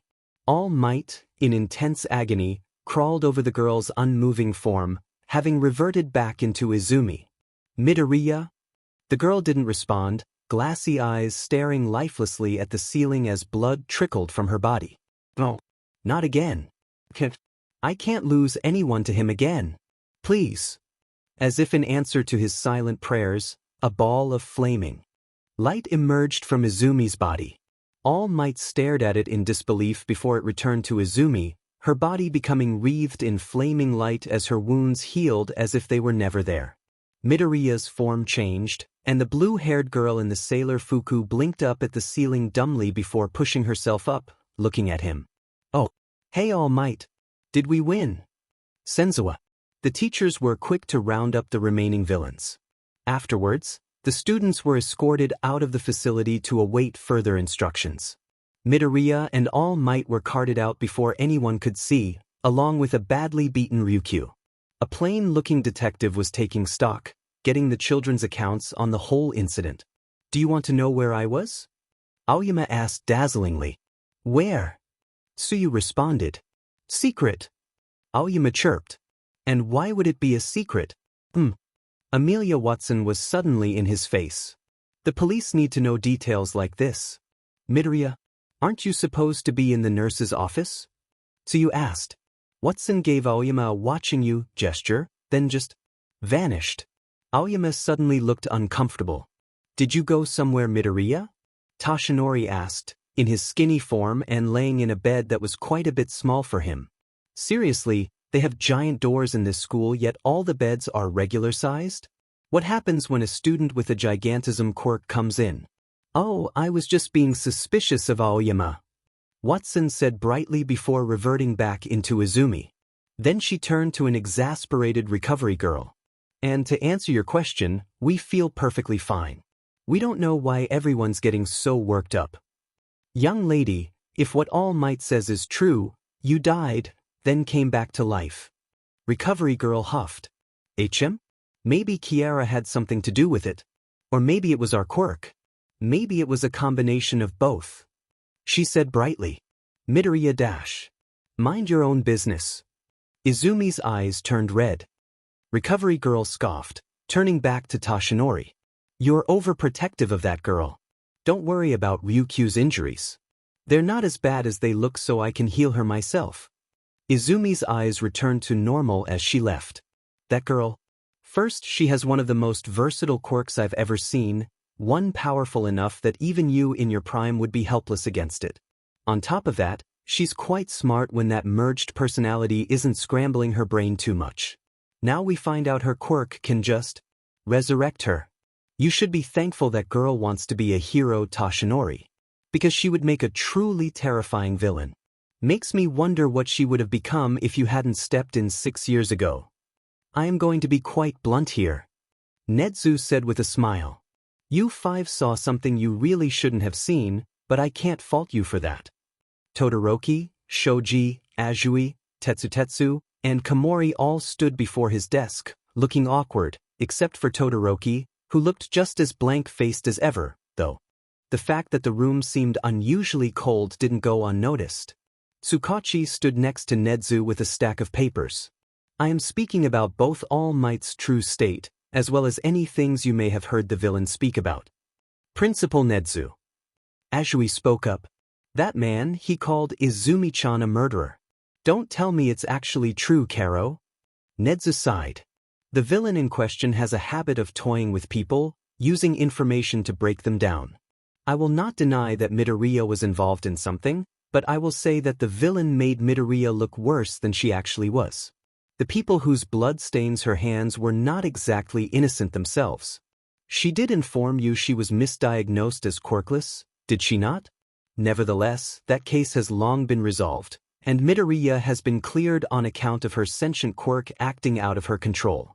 Midoriya is deeply remorseful of what happened, even though she herself was not truly responsible. I would ask you not let this information taint your opinion of her. The UA staff can vouch for her character. He nodded to Tsukachi, who laid the papers on his desk. Now unfortunately, we cannot allow either information of Midoriya's past or All Might's weakened state to leave this room, both for Midoriya's own sake and for societal stability. I need you all to sign these NDAs. This is non-negotiable. Refusal will result in immediate termination from UA. Normally this would require your parents or guardians, but given the sensitive nature of this information, we have been granted some leeway. There was silence. Do not think I am doing this out of favoritism for Midoriya. I would do the same to any of you were you in her position. What a joke. Shoto radiated freezing air as he walked stiffly home. All the abuse, all the social neglect, all of the training from hell. And All Might was a crippled man. All these years, and Endeavor couldn't even surpass a crippled man. It made Shoto laugh hard, tears brimming in his eyes as he looked like a lunatic. It was bullshit. When he got home, he saw that his SPRM donor would be pulling another late night, so he snuck into the BSDRD's office. Shoto had figured out the password for Endeavor's computer years ago, so getting into his HeroNet account was easy. The villain said that it was Midoriya who gave All Might his injury. Something so crippling would have necessitated time off, so Shoto looked for a PRD of time where All Might had suddenly gone inactive. He found one 6 years ago. He looked to the file of a case he had been involved in immediately before this PRD of inactivity. Aldra Elementary School Massacre. To his surprise, the file was heavily restricted.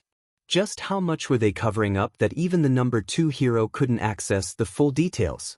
There was no mention of All Might's injury unsurprisingly, and the villain responsible was spoken of vaguely. No name, age, or even gender were supplied. All was said was that the villain had been dealt with, though details on what actually become of them were also restricted. As for the casualties? 34 students and 12 teachers murdered. 6 students surviving with life-changing injuries. And the principal of the school had been investigated and arrested for corruption, abuse, negligence, and encouraging a Darwinist environment among students, allowing those with strong quirks to bully and abuse those with weak quirks or no quirks at all. Shoto did come across a photo of the villain responsible. A blurry photo taken in the heat of the moment by a civilian. Shoto could just barely make out a figure in a red hoodie with a blue tail. School had been cancelled for the next couple of days while they beefed up the security. Toshinori was assigned rest due to his injuries. He sighed, walking through the halls of Might Tower with a cup of herbal tea. He missed coffee so much. He checked inside the training room. Izumi was testing out the new personas she had unlocked at the USJ.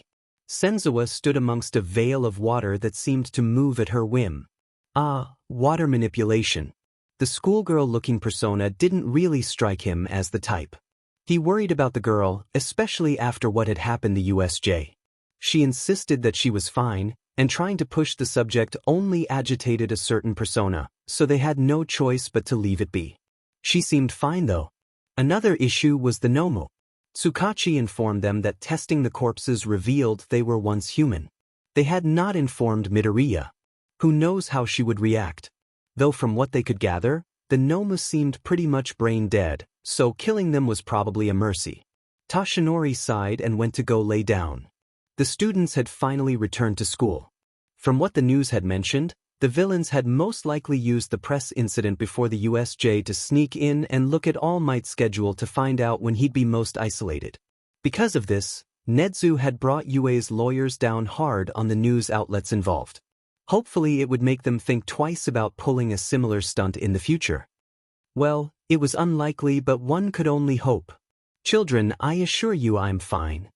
Ryukyu was bandaged up in some places. My injuries looked worse than they were. One last session with Recovery Girl and I'll be back in top shape. But sensei, even though you're a top 10 hero, those Nomu things beat you so easily. Ashido spoke up. The nature of those creatures caught me off guard. I held back. That won't happen again.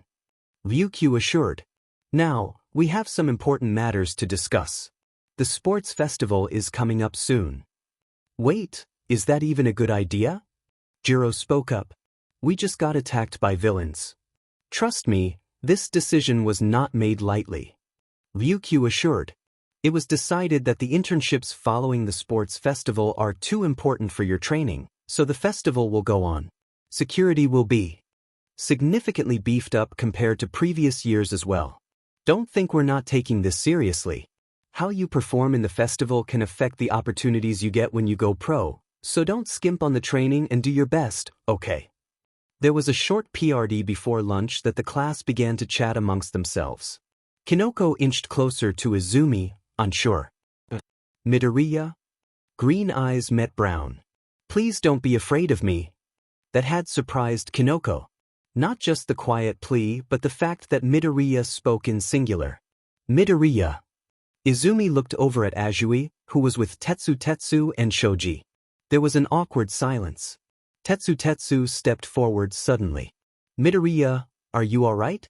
You took a pretty nasty hit at the USJ. Just like that the air cleared. Izumi smiled. Okay. Thank you for worrying. Kinoko felt a wave of relief. Who the heck are you guys? All eyes snapped towards Kaminari, who was standing on front of the classroom door. which was blocked by a crowd of students. They're probably here to scout us out. Jiro sighed. We did just survive a villain attack. Please do not block the way for us. We should all be heading to the cafeteria at this time. Anything you'd like to discuss with us can be done there. Ida chopped his arm. So this is Class 1A, huh? A boy shoved his way to the front. His tired eyes and messy purple hair reminded Izumi of someone. Gotta say, I'm not impressed. This is the class that fought villains? Hello. We're the class representative. Do you need something? Izumi stepped forward. The boy looked at her. So you're the one he warned me about, huh? Let me make this clear. I wanted to be a hero, but I failed the entrance exam. The sports festival is my ticket in now. If we perform well enough, we can be transferred to the hero course. He grinned. Naturally, that means one of you will be given the boot dash. That's great. Everyone blinked owlishly at Izumi, who smiled. What? It's good that they're giving the people who failed another chance. After all, even though there are rescue points, it's still pretty difficult to pass on those alone, so the sports festival will give you another chance to show what you can do. She held up a finger. But if it puts our positions at risk, then that just means we'll be fighting all the harder. So do your best and we'll do the same. Everyone stared at her in disbelief. Tee. The boy turned away. Whatever. Consider this a declaration of war. As he left, a girl shuffled her way forward. She had strawberry blonde hair done in twin tails and pink eyes. Hello. I'm his class representative. I'm so sorry about Shinso. He's not exactly on the best of terms with the rest of the class. She spoke softly. My name is Lily Yosei, but some people call me Lemon or Lemon Leaf. Lemon Leaf. Your neurons will thank you later. Anyway, I'm really sorry about that. A lot of students have gotten into their heads that you guys have gotten arrogant after the USJ, but you all see like nice people. Oh, it's perfectly all right. Izumi assured. We should make an effort for our classes to communicate more though. We can avoid things like this in the future dash. A hand roughly grabbed the front of Izumi's uniform. Deku. Let go. You think you can just waltz in here like nothing happened? That you can look down on me like the affy villain you are? Let go. You think I'm just gonna stand by and let a killer like you walk around without chains? Bakugo's hand crackled threateningly. Let go. Let her go, you a-hole. Mina shoved Bakugo back. What the hell's wrong with you? You stay out of this CNT. Bakugo snapped, causing several students to gasp. This is between me and that green-haired beach. The hell's wrong with this guy? I think he's from Class B. Hey. There's no need for a fight. A red-haired boy pushed his way to the front, followed by a brown-haired girl. Look, Bakugo didn't mean it, if we all just calm down dash. What the hell, Kirishima? Are you seriously defending this guy? Mina snapped. The boy, Kirishima, flinched. Look, I know he seems rough around the edges, but I assure you he's a really nice guy deep down dash. He called me a scene Kirishima. Mina snapped. I'm sure he didn't dash. Shut the F up, you shitty-haired idiot. Bakugo snapped. And you, get the F out of my way, raccoon eyes. A good number of one, as students moved to back Mina. The hell's his problem? Yeah, and that red-haired guy is defending that a-hole? There was also that blonde deech in 1B spouting nonsense about superiority. Ish. We were calling 1A arrogant, but it looks like 1B is the class full of assholes. Shut up, you dimmin extras. Bakugo snarled, rounding on the other students. Do you even know who you're looking at? I'm Katsuki Bakugo, the future #1 hero.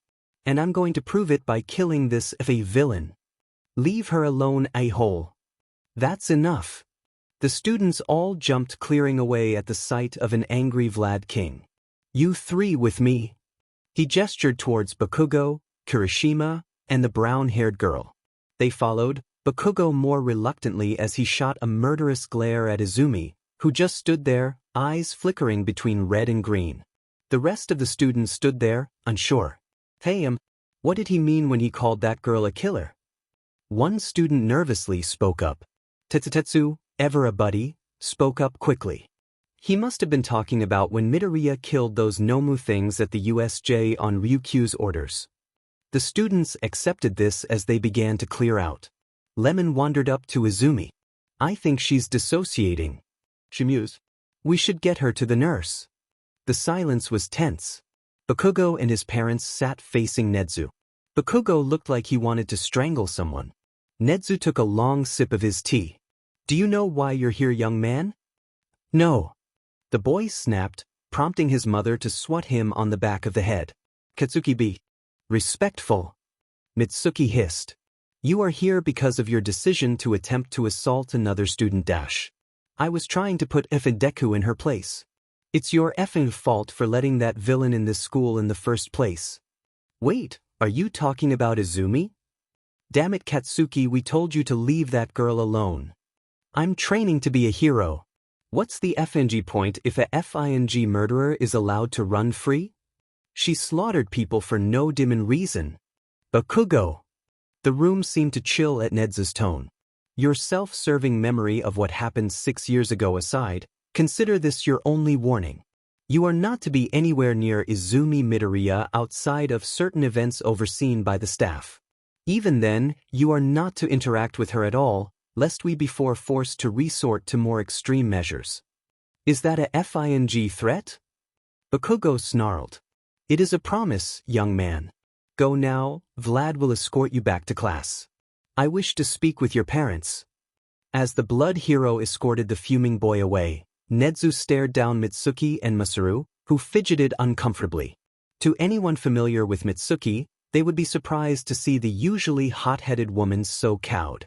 However, Mitsuki was fully aware of how her son had played a role in what happened 6 years ago, how it had led to the deaths of all those people at Izumi's unwilling hands. How it had led to the death of her best friend. As much as she loved Katsuki, she knew that whatever consequences he faced if he continued to act out, it would only make things a hell of a lot harder if she tried to get in the way.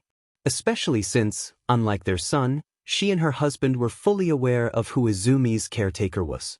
We sent him to several therapists. None of them ended well. Some of them were but kissers just like at Aldera, and the few who actually did try anything gave up on him. One of them suggested Katsuki didn't actually care about all those people and was just using the incident to justify hating Izumi, Mitsuki explained. At this point we were mostly hoping he would grow out of it. He seemed fine up until he got his acceptance letter. Nezu sighed. I will be blunt. I only allowed your son into my school to prevent the commission from getting their claws on him and enabling his worst tendencies. I am hopeful we can at least try to curb him, but I meant what I said earlier. He is on extremely thin ice, and if he steps out of line regarding young Izumi, I will resort to drastic measures. There was a moment of silence before Mitsuki and Masaru bowed their heads. Thank you for at least giving him a chance, slim as it may be. We'll try again to get through to him. Is Izumi okay? According to Recovery Girl, she was disassociating badly but fell asleep a bit ago. I see. Before we go, will Katsuki still be allowed to participate in the sports festival? I'm afraid I'll have to get back to you on that one. Have a nice day. Jade VM Spilses, Puspkol PGBDPZ. The boat rocked gently as Izumi rowed it up towards the beach, a massive lighthouse towering over as she stepped onto the sand. The shadow that inhabited the lighthouse was one who Izumi referred to as the lighthouse keeper. Shadows was what she referred to as her personas that had yet to awaken, called as such due to the misty black smoke that obscured most of their bodies, eyes glowing white and blank until such a time they would awaken. Since Izumi didn't know their names until she transformed into them the first time, she just gave their shadows titles. Stepping across the beach until she reached grass, she noticed a large hole nearby, dirt flying out of it. Hey Tenma, you digging a hole? She called down. Yep. The fox girl said brightly as she poked her head out. Cool. Any reason? Just felt like it. Neat. Hey, so, Tenma leaned close. Just give the word, and I'll break every bone in that explosion brat's body. I think I'd better talk to the others before I come to a decision. Izumi explained. Oh, okay. And with that, Izumi wandered off towards the city.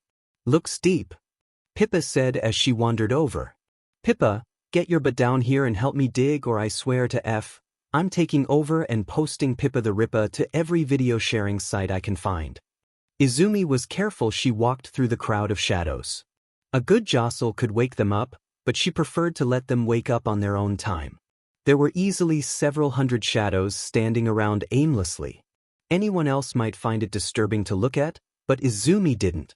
She passed by a pair of twin shadows standing side by side. Izumi could just make out their yellow and black school uniforms.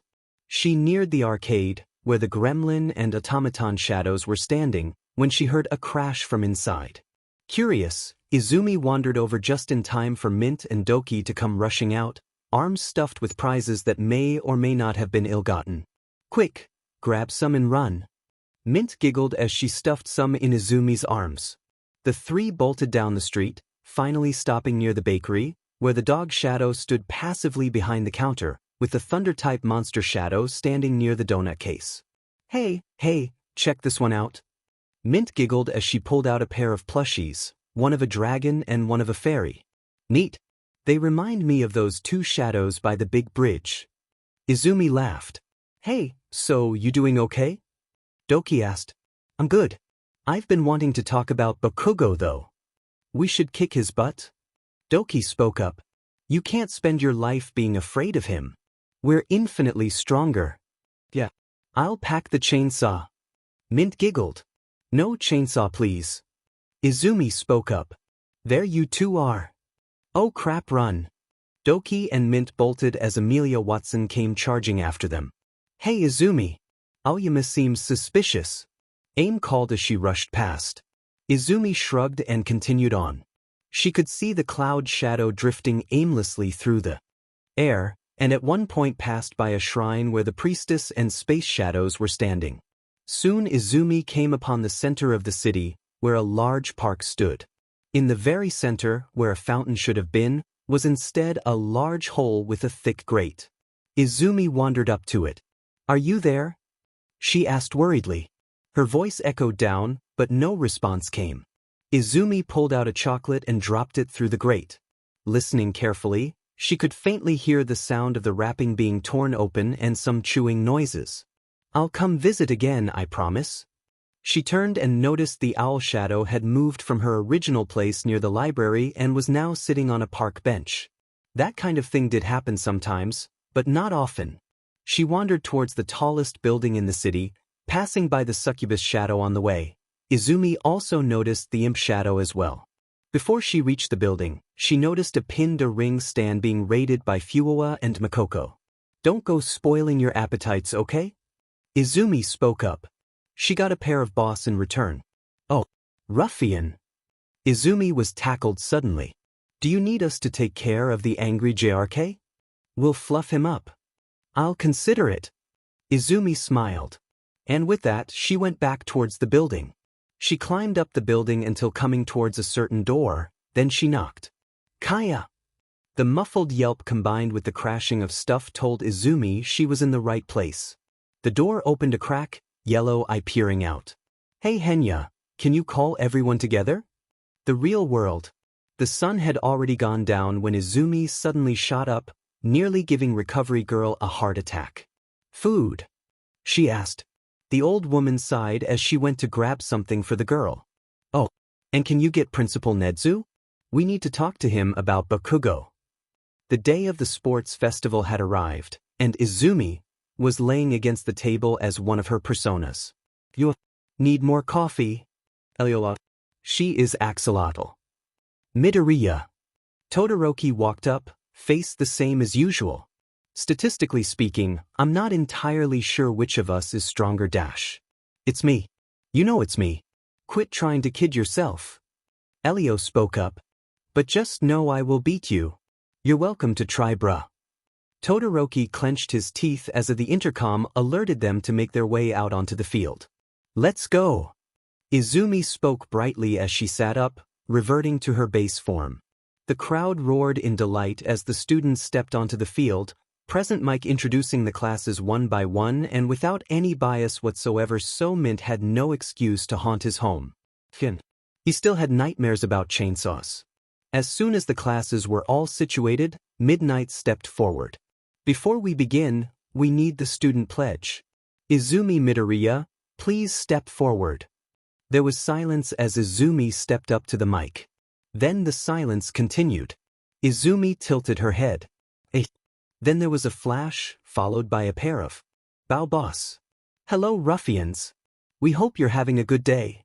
Fuwa spoke up. Ha! Makoko bowed.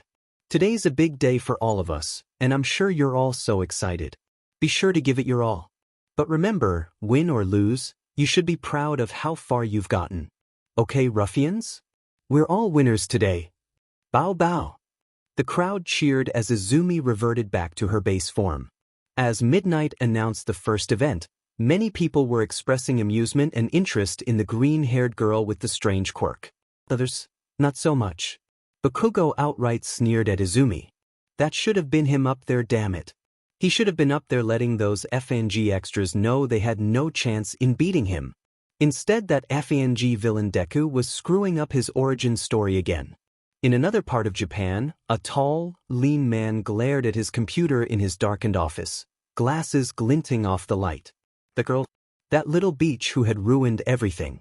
It was bad enough All Might's bleeding heart had led him to take in a villain of all things, especially one that belonged in the deepest recesses of Tartarus, but same villain had manipulated Mirio and All Might's bleeding heart into turning on him, claiming he was grooming Mirio and whatever other nonsense that Watson Beach had made up.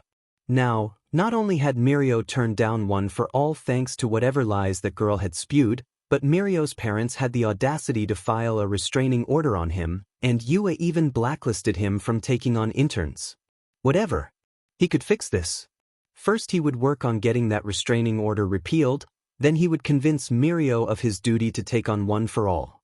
And he would find a way to deal with Midoriya once and for all. Tired eyes glared at the TV. Of course Yue was once again showing the villain favoritism, letting her do the pointless student pledge on live TV. She was the reason he had been fired from Yue in the first place. And confined to a mental hospital for a couple of years. First it was that Watson Beach digging her nose where it didn't belong. He was doing his duty as a hero in passing along information of Midoriya to the commission. That girl should be rotting in Tartarus. Then she was reporting him to the Ministry of Education, claiming some bullshit about his expulsions and logical ruses ruining kids' lives and futures. And Nedzu just let it happen. He even laughed. Idiots. His actions were logical. He was keeping these kids from getting killed. And then there was Midoriya's claims that some of his former students had taken their own lives or descended into villain. All that did was prove his point about how they wouldn't make in heroics if they just folded so easily. He could at least take splice in the fact that Shinso was pretty much set to win this whole thing. There was no way Midoriya would be able to counter the training he had put him through. The girl was far too reliant on that stupid quirk of hers. And in the microscopic chance that failed, Shinso at least could rely on his quirk to take that spoiled little villain down. The first round, the Labyrinth race. All of the first-year students were placed in the center of a large labyrinth with the goal of escaping. There were puzzles and hostile robots scattered throughout the maze to hinder their progress. The first 42 students to escape would move on to the next round. The race started off with a freezing bang when Todoroki froze most of the students in place. By the time they had managed to get out, he had already gotten a head start, much to their frustrations. However, there was one other student catching the hero's attention, Izumi Midoriya. It was quickly made apparent that Mint could just phase through the walls of the maze, and could just leave at any time. However, she didn't do that. Instead she stuck around helping some students out, whether it be unlocking a door from the other side, helping a student fend off robots, having Henya help out with puzzles, and so on. Needless to say, the heroes were impressed by her sportsmanship and helpfulness in contrast to people like Todoroki and Bakugo, who clearly didn't give a DMN about the other students. Shoto was shivering as he moved into one spot of the maze. He saw a long hallway with a lit-up doorway at the end. That had to be the exit. Before he could step forward though, a nearby gate opened. Okay, we checked and we think this is the exit. Izumi explained as she led a group of students, some hero course, some gen ed, some business or support. We just need to be mindful of the, oh hey Todoroki. There was a split second where the temperature dropped that Midoriya launched forward, Shoto plugging the hallway with ice as a small figure slipped through a gap in the ice. And then, Todoroki found himself face to face with a very small woman. Konbakua. Nimi Nightmare. Banned from Recovery Girls Clinic. Shoto moved to swat her, only for Nimi to bounce off of his arm as she pulled out a FNG smoking pipe of all things and smacked him in the head so hard it left a small crater in the ground. Midoriya switched to Mint, who dove into Todoroki's body as the boy felt his motor control being ripped away as his body stood on its own, flames bursting from his hand to melt the ice in front of him. Once that was done, Mint left his body. Todoroki blinked, trying to get through the headache as he contemplated what happened, staring down at his still smoking hand. Then he glared at Mint, eyes full of rage and hatred. You dash. A nearby wall exploded. Red eyes analyzing Mint for a moment, before narrowing in rage. Deku.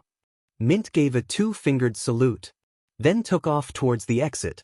Bakugo immediately launched after her, Todoroki frozen in surprise. Get back here you murderous beach. I'm not losing to you. She was a villain. It was only natural her place was crushed beneath his heel. Mint suddenly turned, a effing chainsaw of all things appearing in her hands as she launched at Bakugo. That's right you CNT. Bakugo readied an explosion, prepared to take her head off. Show the crowd the villain you are dash. Mint swiped the chainsaw at the ground, and Bakugo was slammed back by an explosion of pink smoke. Landmines? Todoroki growled as he froze the ground beneath his feet. Then Mint jammed the chainsaw into the ground, dragging it behind her as she rushed towards the exit, explosions nearly deafening Todoroki and Bakugo as the hall was filled with smoke. Try as they might, the two coughing boys were unable to push through in time before they heard the announcement. And Izumi Midoriya crosses the finish line and takes first place.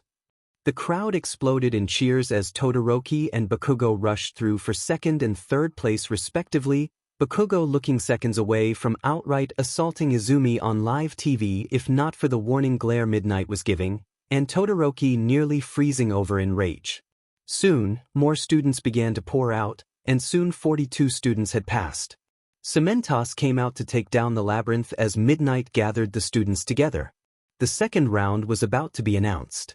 Mint wanted so badly to take that Bakugo a-hole's hands right off with her chainsaw. But she had to restrain herself. She didn't want to get Izumi in trouble. Besides, they had a plan set for the third round, and crippling Bakugo would screw it up no matter how much he deserved it. She and the others could see why imprisoned one hated him though. He was a delusional, narcissistic psychopath and a hypocrite. And so, Mint and the others waited for when they would be called on. Endeavor only sneered. Still his masterpiece was rejecting the gift he had been blessed with, and it had cost him first place. Shoto had gotten second. It was as if the universe itself was mocking him. The boy had better pull his head out of his butt, because if he continued to make a fool of himself like this, Endeavor would have to resort to extreme measures. On the other hand, that Midoriya girl had an interesting quirk.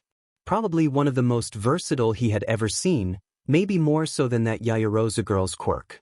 Endeavor would keep an eye on her. With a quirk like hers, she may make a wonderful bride for Shoto. Second round, naval combat capture the flag. Izayo Yurka Tandrezu. Did anyone see that Midoriya girl? What kind of quirk is that? Quack quack, pretty versatile one. And powerful too. Sakamata Chloe, I think she's cute. Baku Baku Baku.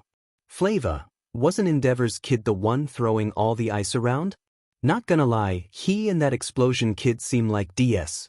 Rumpy 113. At least Midoriya actually helped the other competitors out. That's the kind of hero I'd put my faith in. Il 3 Gao. Did you see her pull out that fkin chainsaw though? Lucilia, what about that purple-haired kid? The one who looked like a troll doll? Something about him gave me bad vibes. And why were those students just carrying him? Kid. To have done something to them. Tamura scratched his neck in agitation. Sensei had him watch the sports festival to take note of the students' quirks, saying his lack of research is one of the reasons the USJ went so badly. It was strange.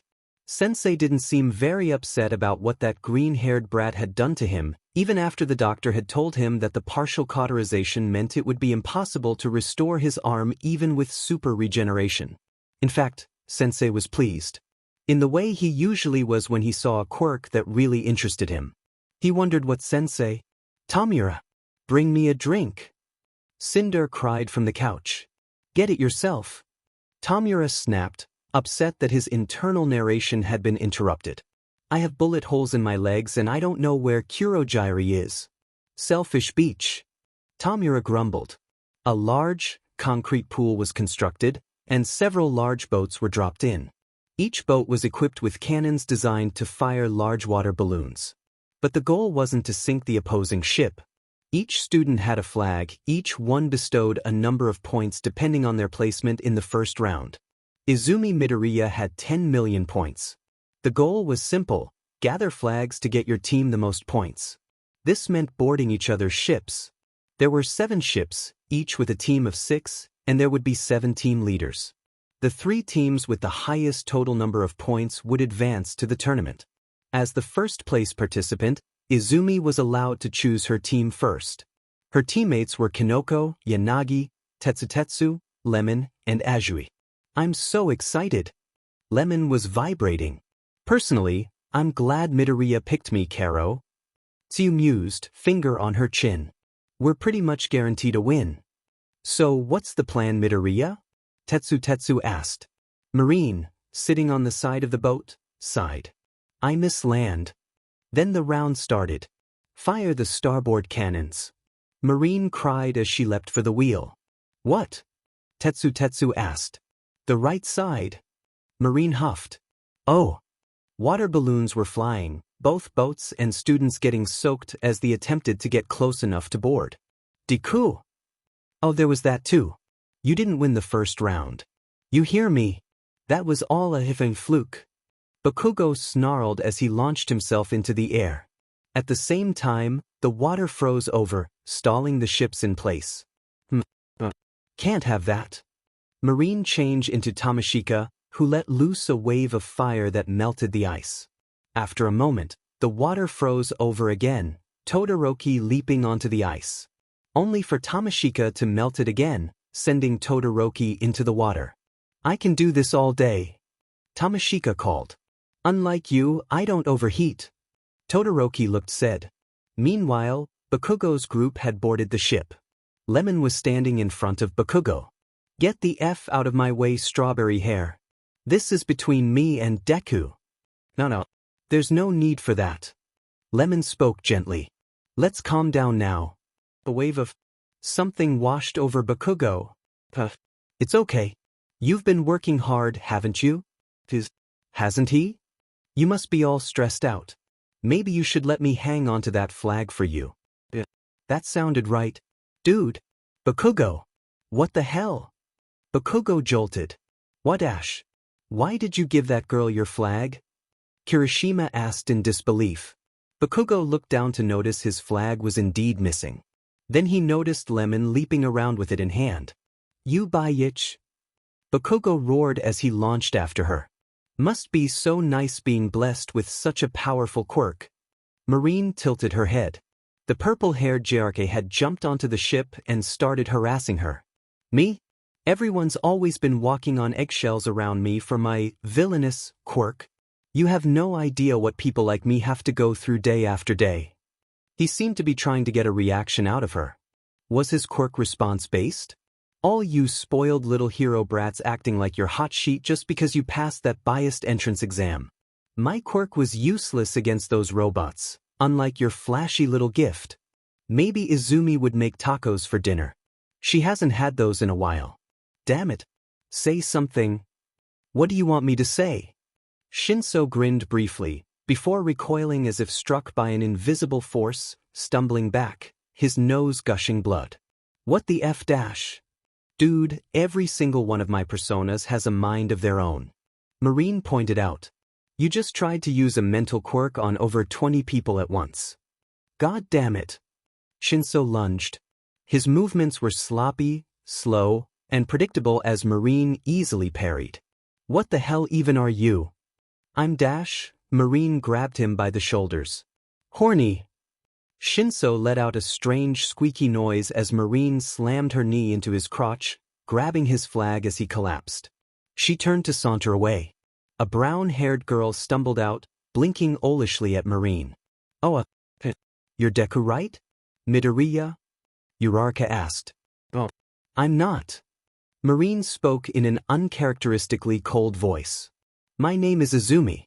Deku is what Bakugo uses to make fun of me. Oh well, I think it kinda sounds like Dikairu, you know? Like, you can do it, Dash. Don't call me Deku. Marine reverted back to Izumi, eyes red and teeth sharp. Uraraka stepped back. Just because that BSRD Bakugo does it. What exactly is going on between you two? You're friends, right? Friends? Are you effing stupid? That narcissistic psycho bullied and abused me. Used his quirk to burn me like it was a sick game to him. Even after my quirk finally came in, nothing changed. Uraraka frowned, looking deep in thought for a moment. Hey, look, I get you two probably don't have the best relationship, but Bakugo's my friend. You can't just go around spreading rumors about people like that, Dash. Uraraka hit the deck hard, head bouncing off the hard surface as her freshly broken nose gushed blood. So your first reaction to someone admitting to being bullied and abused is to call them a liar? Doki glared down at her coldly. You make me sick. Uraraka pushed herself shakily before launching at Izumi, hand outstretched. Doki grabbed her hand, and Uraraka screamed as one of her fingers was snapped backwards with a crack. 5-point activation, I'm assuming? The pads on your fingers gave it away. Doki mused as she walked towards Uraraka, who was cradling her broken finger. You know, I don't think you know what friendship even is. She transformed into Mint. Friends are supposed to always have each other's backs. They're supposed to be open and trusting of one another. Mint slammed her fists down on Uraraka's back, slamming her to the floor hard. Uraraka reached out with her unbroken hand, only for Doki to grab it and hurl her into a wall. They don't call each other demeaning nicknames. They don't constantly yell threats at other people to sate their fragile ego. Uraraka swatted at her, only for Doki to duck and plant her foot into Uraraka's stomach, the brown-haired girl collapsing to the ground, winded and trying not to throw up. You've known Bakugo for like a month at best? Mint pulled Uraraka up by her collar. Take it from someone who actually grew up with Bakugo. She slammed Uraraka into the deck with immense force. Your friendship with him is completely one-sided. You and Kirishima aren't his friends. You're his lackeys. Doki kneeled above Uraraka, punching her in the face when she tried to fight back. Bakugo doesn't give a shit about anyone but himself. He's an arrogant, egotistical narcissist who resorts to violence the moment he thinks anyone so much as looks at him funny. And you? You're pathetic if you honestly think he's worthy of being a hero. She stood up, looking down on Uraraka's broken form with pity. Then Doki leapt up until she was at the highest point of the ship, reaching her hands out. She grabbed. Unbelievable! Present Mike yelled over the speakers. In a single move, Izumi Midoriya has stolen every opposing team's flags at once. The fight's below ground to a halt as everyone realized that, yes, their flags were all missing. Have fun. Doki called as she threw the flags into the air, watching as everyone started scrambling in a panic. Then she noticed Bakugo chasing Lemon. Doki reached out, and in the blink of an eye Lemon had appeared right there, blinking in surprise and still holding Bakugo's flag. Doki grabbed a bucket and gave it to Lemon just in time for the girl to start vomiting in it. Yes, sorry. It's something you get used to. Doki assured, watching a near-feral Bakugo looking around wildly for Lemon. After about a minute, the buzzer rang, and the round was over. Second round winners. Team Midoriya. Team Manoma. Team Bakugo. After that, they were all dismissed for lunch while the staff compiled the third round matchups. Izumi took some satisfaction in seeing Bakugo looking like he was about to have an aneurysm. After all that, I'm starving. Kinoko yawned. I could eat a horse. Kinoko froze as Izumi, now Marine, stood over her, hand slapped to the wall. I could eat you if you want. Marine grinned lecherously, tilting Kinoko's head up with a finger as the mushroom girl's face turned crimson. If you want to, Kinoko barely managed to squeak out, pupils dilated as she tried to process the situation. Midoriya. Both girls turned towards Todoroki, who was glaring at Izumi as if she had kicked a puppy. I need to talk to you. Okay. Marine reverted back into Izumi, who just stood there. Alone please. Todoroki huffed. Oh. In that case, no thanks. Izumi turned. What? Well, you clearly don't like us, and you're clearly upset about not making it to the next round, so as far as we're concerned, you may try to attack us out of spite. Izumi said with a dissonant smile on her face. It wouldn't work, but we'd rather not bother with it. Besides, she transformed back into Marine. I'm hungry and I have a huge craving for mushrooms. Kinoko let out a noise. Todoroki looked upset, fist clenching. Fine, Komori can come, but I'd prefer to talk somewhere private. Marine let out an exaggerated sigh. Fian. 5 minutes of exposition later. That's why I refuse to use my left side in battle. Todoroki spoke coldly. Okay, done. Izumi held up her phone. Just sent the details and a recording of our conversation to Ryukyu-sensei and Principal Nedzu. You did what? Todoroki demanded, the temperature dropping. Izumi pat him on the shoulder. It was very brave of you to come forward with your story of being the product of a Quirk marriage and being abused by your father, knowing that as class representative we'd be obligated to pass this information on to the teachers. It can't have been easy, but we assure you, they'll do everything in their power to help you. Izumi turned and left with Kinoko, leaving Todoroki in anger and disbelief. Around the corner, an arrogant a-hole with firecrackers for hands who apparently felt himself entitled to this sensitive and personal information scoffed.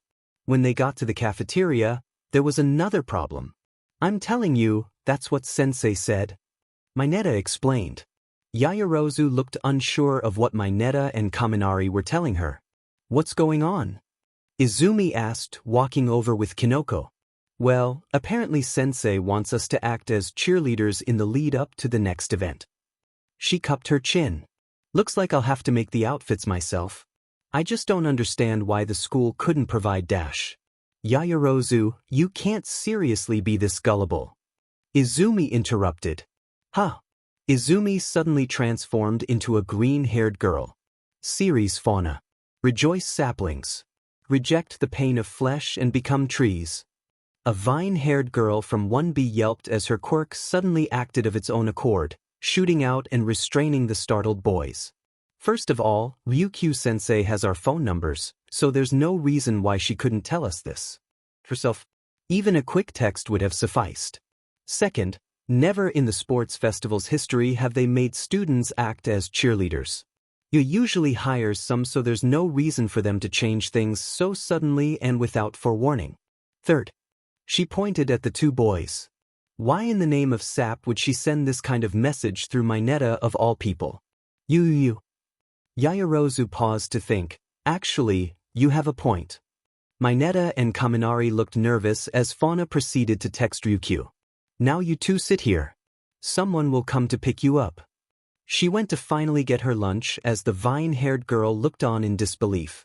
A half an hour later, during which I can assure you the only mushrooms Izumi feasted on were in her katsudon, the students had been gathered back into the arena, where the first round matchups were declared. Izumi was going to be in the very first match. Her opponent was that Manoma kid from Class B.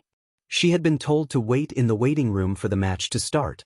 Izumi walked in, but the room wasn't empty as it was supposed to be. I bet you think you're so great, don't you? Shinso seethed. Izumi tilted her head. All of you hero course brats are the same, thinking you're so high and mighty because you have strong, flashy, heroic quirks. It's not fair. Even that mushroom beach managed to pass that bias dash. You don't get to talk about Kinoko like that. Izumi growled, temperature dropping as her eyes flashed red. Shinso recoiled, hitting the ground as his nose began to bleed. Did you seriously just try to use your quirk on us? Izumi's eyes were green once more. You can get in a lot of trouble for attempted sabotage. Damn it. This isn't fair. Shinso snarled, slamming his fist on the ground. All the training, I was supposed to beat you. Aizawa said I was meant to show the world for what you really were. Clink. He told me what you did. All those people you killed. Clink.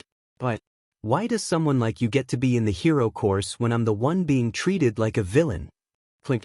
Shinso looked up and locked eyes with her. The one persona Aizawa had told him to avoid at all costs. Bon Bijou. The gem on her chest pulsed. Shinso was falling, quite slowly through some dark void. Ishiguro Gorogoro Bibu Tax Tax. Ishiguro Gorogoro Bibu Tax Tax. Ishiguro Gorogoro Bibu Tax Tax. Ishiguro Gorogoro Bibu Tax Tax. Shinso covered his ears to try and drown out the yelling, only to notice an utterly massive Bibu beneath him. I just want to be part of your skibidi-ithii. The giant Bibu yelled, Shinso screaming as he descended into her open mouth. Shinso! Huh? He opened his eyes to see Aizawa standing there. You gotta become a Hirurash. Aizawa's tongue turned into a carpet that proceeded to roll out of his mouth and down the hallway as Aizawa's arms and legs extended until he looked like a giant, four-legged spider, who proceeded to crawl up the ceiling. Shinso blinked and he was standing on a floating house. What made the house weird was the abundance of doors. Most of them didn't even lead anywhere and quite a few of them were freestanding. Cautiously he opened one. A short, shadow-covered person appeared, staring at him with white eyes.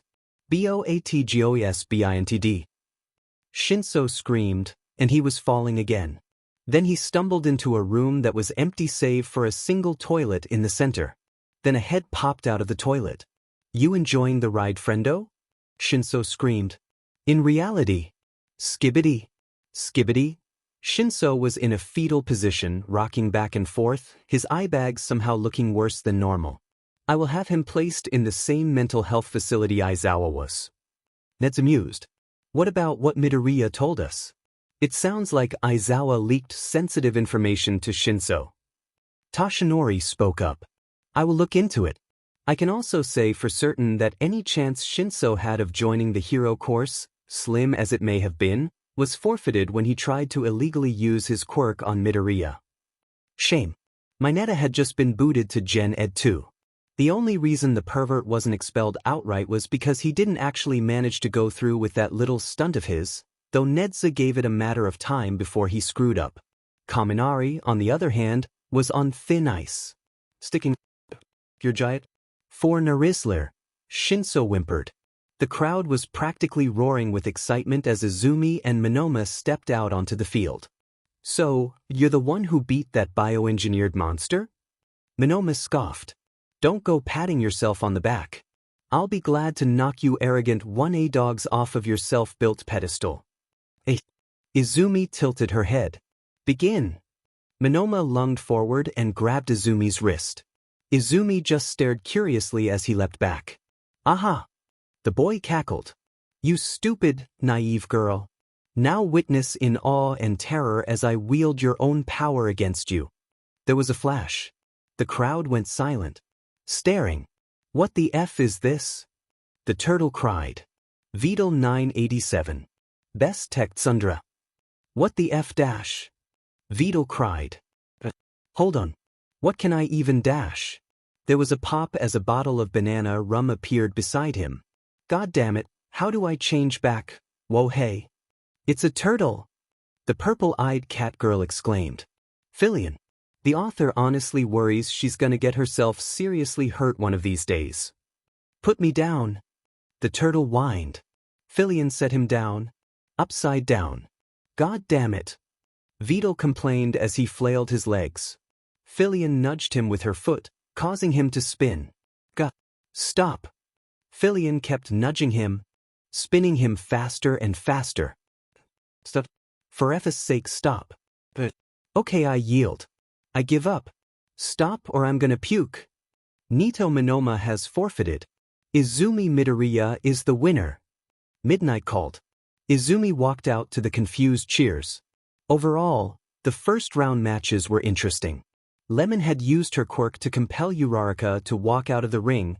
Tetsu's quirk had proven to have an advantage over Itsuka Kendo's, and Kinoko had sent the Vine Girl from 1B screaming out of the ring by growing mushrooms in her hair. Soon enough, they were ready to move to the second round matches. Izumi was paired against Eijiro Kirishima. How would Izumi go up against this knockoff simp Tetsu wannabe? Well, let's roll the dice and find out. You there, girl? Izumi turned. It was Endeavor. According to Todoroki, he was an abusive scumbag. Sorry, sir. Only students and staff are allowed in this area. I will speak with you here and now. You seem to be under the delusion that you can do whatever you want just because you're a step below All Might. Endeavor's flames flared. What did you just say to me? Are you going deaf? Must be from yelling all the time. Endeavor seared before forcing his flames down. You have quite a powerful and versatile quirk, don't you, girl? Wouldn't know. Haven't even come close to its full potential. But we would say we could probably take on a top 10 hero with ease. Is that right? The man grinned, and it made Izumi want to punch him. In that case, you would be best suited as my Shoto's bride. Pass. This is not up for debate, girl. Says you. Besides, we're not even into guys. Irrelevant. Pretty sure that's completely relevant, so we'll just say this. Izumi's eyes turned red. Take whatever eugenics plan you have involving me, and shove it up your micro-du flaming can of garbage. Do you have any idea who you're talking to, you ungrateful CNT? I'll ruin you. Will you now? A large hand clapped into Endeavor's shoulder. All Might. The flaming septic tank growled. Endeavor. Trespassing is one thing, but I will not stand idly by and let you threaten my students. All Might wasn't smiling. You know, not just this area, you are barred from the campus. And remember that you're on security cameras. Endeavor snarled, turning on his heel and storming out. All Might looked at Midoriya, red eyes staring back, as if analyzing. Well, I will make sure he does not try to stick around. You have a match to get to, young lady. The crowd was excited, mostly to see what Izumi would pull out this time. Kirishima hated it. Bakugo had told him of her true nature, that she was a narcissistic sociopath who looked down on those she viewed as weak. He had told him how she had killed people, and yet here she was, clearly favored by the teachers and quickly becoming a fan favorite at the sports festival. It was disgusting and unmanly. Kirishima had tried to explain things to his classmates, but for some reason he couldn't fathom. Most of them seemed to hate Bakugo. Even Manoma didn't seem that fond of him. At least Uraraka seemed to have her head on straight. But what really set Kirishima off was how Midoriya had somehow manipulated Mina into thinking she was a nice person. He was going to beat her and reveal her true self to the world, for Mina's sake. Midnight called for the match to start, but before Kirishima could even take a step, lighting flashed overhead. Wait, what? It was bright and sunny out. Sure, there was a few clouds, but nowhere near enough for rain. Thick smoke clouded the arena, obscuring his vision. What's up, everyone? A new voice called out. I am Chaos. The end of end. A steel rose trapped in a cage of ice. Kirishima looked around wildly for the source of the voice that seemed to be everywhere at once, echoing through the stadium, lights flashing through the smoke as lightning cracked in the sky. Your best friend, Bales Hakos of Izumi Midoriya's quirk. There was a loud rumbling as the smoke cleared, revealing a red-haired girl standing on a stone podium that definitely wasn't there before. Witness me. Hakos Bales. 30% rat, 69% coffee, 1% redacted. The crowd exploded with excited cheers as Bei posed to cap off the over-the-top entrance. Kirishima grimaced, rushing at her in an attempt to knock her out. Bei effortlessly maneuvered around his punches. Her movements like an energetic dance. At one point she flipped out of the way of his punch, but seemed to stop, upside down in midair, pretty much telling the laws of physics to F off as she grinned, cupping his face. You mad brew! Kirishima threw another punch, which missed when her momentum resumed. So why do you hang around Bakugo anyway? He's kind of a D-dash, you know? I know Bakugo's rough around the edges, But he a good person who's determined to become a great hero. Bei stared at him for a moment, then started laughing. Ah, thanks bro. I needed that. Kirishima growled as he tried to punch her, only for her to again dodge. But yeah, I know she said you we delusional but still. You're like a manga fan who treats a-hole characters like the second coming of Jesus. Bakugo told me about you. What you did. Villains like you have no place here dash. Yeah. Bakugo's delusions and all that jazz. Stop talking. I mean I like to yap. You got a problem? Bei held up her hand, and a pair of cubes formed in it. Now then. Let's play dice. What dash? Bei tossed the cubes, letting them roll. Even or odds? Who gets the advantage? Numbers flashed on the cubes, then combined. Speed boost. Nice. That's how old I am. Wait, what dash? An aura appeared around Bei. Then she was behind Kirishima. Peekaboo. Kirishima turned around, only for Bei to jump into the air. Don't look up my skirt. Kirishima, being someone who prided himself on chivalry despite the fact that he was a delusional bully sympathizer, looked down to avoid peeking. Bei slammed her foot into his head, sending him face first into the concrete. Dice again. Bei cackled, throwing the dice once more. 31. Power boost. Oh. That's how old I am. I thought you were 26?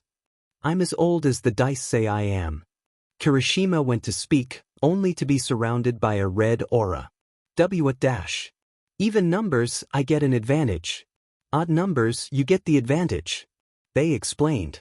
That's just how it works. It's all up to the dice. Kirishima felt angry as he sat down. No. I don't want your advantages. Kirishima, are you refusing to fight? Midnight asked. How long will this last? Kirishima asked. About 5 minutes. Bei shrugged. Then she was in his face with a marker. I can wait, she said as she started drawing on him. Kirishima sat there, seething and wanting so badly to punch this villain in the face. But he couldn't. He would win under his own power, not something given to him by a manipulative serial killer. Time. Bei leapt back as the aura faded. Kirishima, face covered in fake mustaches and doodles, stood up angrily. All right. We're ending this now. That's up for the dice to decide. No, wait dash. Bei threw the dice. 100. Unlock new persona. Bei looked giddy. Ooh. I wonder who it is. Then there was a flash. And Kirishima found his body seized with pure terror at what Midoriya had become. Standing before him, could only be described as the devil herself. The devil stood, turning to face him, eyes gleaming. Usada Pecora. What? Were you expecting someone else? You honestly think I'd waste her debut on Kirishima of all people? Hiya Pico. She grinned. Kirishima stepped back, and promptly stepped on a landmine that wasn't there before. The explosion sent him flying, his quirk protecting him from the worst as he slammed face first into the concrete. He rolled onto his back just in time to see the rabbit girl in the air. She landed on his chest, Kirishima having all the air knocked out of his lungs as a small crater appeared beneath him. Then she started jumping up and down on his chest, each impact making the crater deeper and deeper, Kirishima's quirk being the only reason he was still alive. Konpiko! Konpiko! Konpiko dash! Pecora stopped when Midnight moved out a hand, retreating as the woman checked on Kirishima. Kirishima, can you continue? I can fight. Kirishima wheezed as he dragged himself out of the crater. An insanely difficult task when all of your ribs are shattered. I can still what the F dash? Bye-bye. Pecora sang as she fired the rocket launcher she was holding. The rocket had a pair of bunny ears attached. The rocket slammed into Kirishima's face, launching him back into the crater. Midnight, shouldn't we get Midoriya to restrain herself? Cementos asked over the comms. I'm honestly scared to try. Midnight responded as Kirishima crawled out of the crater again, missing a few teeth and with his left eye black and swollen shut. Agan Fai. Aga. Kirishima's voice was so slurred that Midnight could barely understand him. Pecora handed him a carrot. Hold this please. Pecora chirped as she walked away. Kirishima stared at the carrot. The carrot exploded. I'm calling it. Midoriya wins. Midnight announced, watching as Kirishima feebly tried to crawl out of the crater again. Pretty hard to do when over 75% of your bones were broken. Pecora happily skipped out of the arena. Midnight shook her head, then for a short break while the arena was repaired. Where's Ida, Pico? Pecora asked as she walked into the box reserved for Class 1A. He apparently had a family emergency and had to leave. Yaoyorozu explained. Once the arena was repaired, the rest of the round continued until finally they were ready to move on to the semifinals. Semi-final matchups. Katsuki Bakugo vs. Lily Yosei. Izumi Midoriya vs. Tagaru Kamakiri. It was the first match of the semifinals where things started to go wrong. Lemon tried to use her quirk to compel Bakugo to leave the ring, but Bakugo had already caught onto the act and attacked relentlessly. Lemon, for her part, proved she wasn't over-reliant on her quirk and actually put up a good fight. This, however, caused Bakugo to get more and more angry at the fact that she just wouldn't stay down, spewing vitriolic threats at the girl. It culminated in Lemon looking Bakugo in the eye and calling him a bully and a villain. Bakugo snapped. The next thing anyone knew, the crowd was screaming as Bakugo was on top of the girl, violently attacking and blasting to the point that Midnight had to forcibly pull him off of the girl after ignored several warnings to stop, and then proceeded to slap him on live TV when he tried to rush back in. Izumi Midoriya was eerily quiet as Lemon's broken body was wheeled out on a stretcher while Midnight chewed an uncaring Bakugo out. Izumi left the box. Recovery Girl barely had time to look over Lemon's injuries, just knowing she would most likely need to be hospitalized, when the door slammed open, and the elderly woman was caught in the blast of fire which actually healed her back problems. Lemon shot up, her severe injuries fully healed as she looked around, gasping and wondering what was going on. Kiara transformed back into Izumi as Nedzu walked in. After that little stunt, I don't think the crowd would complain if we were to disqualify Bakugo. He explained. No, Izumi said. He won't learn anything. The match goes on. Are you sure? Positive. Izumi's eyes flashed red as she stalked out to her own match. Kamakiri was a blood knight. He reminded her of Bakugo. So you're one as ace, huh? He cracked his knuckles. Well, guess what, your little dash. Walk out of the ring now. Kamakiri squeaked, all the bravado and arrogance gone as he looked Izumi in the eyes, before turning tail and fleeing before Midnight could even call the match. She hesitantly announced Izumi the winner. Izumi turned and walked out, deep in her. Bakugo, I was going to go easy on you, humble you. But now, you haven't changed at all. You've gotten worse. Now, beating you won't be enough. I'm going to ruin you, humiliate you. Because that's all you deserve for hurting my friend. You thought the sports festival was your chance to shine? To make a big boom? Well, I'm going to make a bigger boom than you could ever hope to achieve. And the swarm will help me see it through. Izumi's eyes changed to red, but they were noticeably a darker red than normal as a smug little smirk stretched across her face. Boom. Mihi. Shota Aizawa was not amused with the sports festival. It only served to prove just how much Yue was falling apart without his guidance. And that Midoriya brat. That girl was making an utter mockery of the whole thing. First there was her helping students in the first event. Idiots. If they couldn't figure things out themselves, they would never get anywhere in life. Coddling them was only going to make things more difficult in the long run. Then there was her excessive brutality against Shinso in the second event. If he were still a teacher, he would have disqualified and expelled her on the spot. It only served to prove how much more heroic Shinso was. On top of that, it was clear the girl was over-reliant on her quirk. Aizawa had at least taught Shinso some hand-to-hand. The only possible way she could have beaten him was that she had cheated. Shinso must be upset at the blatant injustice. He wasn't answering his phone. Aizawa couldn't blame him. It just wasn't fair. He could at least take solace in the fact that one boy, Katsuki Bakugo, had made it all the way to the final match. The boy had a powerful quirk that he could rely on, and it was clear he had a heroic spirit. Aizawa just wished people weren't so stupid. All over the news people were talking about excessive brutality that Bakugo had used against that Yosei girl. It was clear Bakugo was showing her the utmost respect by not holding back. The girl apparently saw fit to complain about it. And now people were demanding Bakugo be unjustly disqualified. If anything, it was Yosei's fault for not being good enough. If she was Aizawa's student, he would have booted her out day one. Teach her that life wasn't fair and that her actions had consequences. Aizawa could at least take solace in the fact that Bakugo was set to win it all. The thing about Katsuki Bakugo, he was skilled and determined. Izumi would admit that.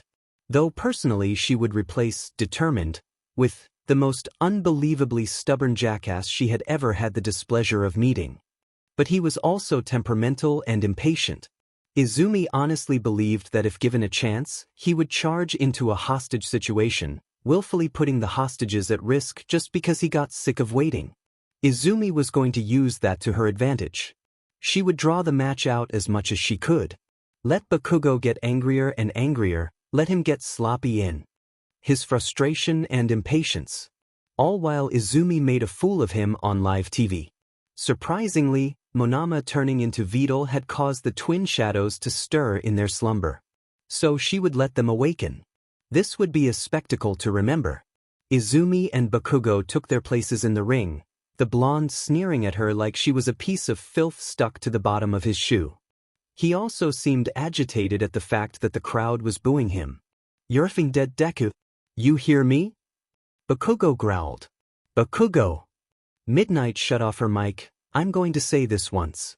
The only reason this match is going through is because Midoriya insisted on it.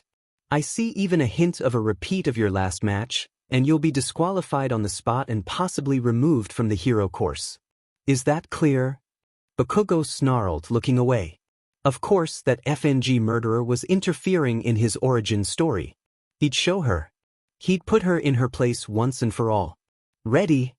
Midnight's mic was back on. "Start."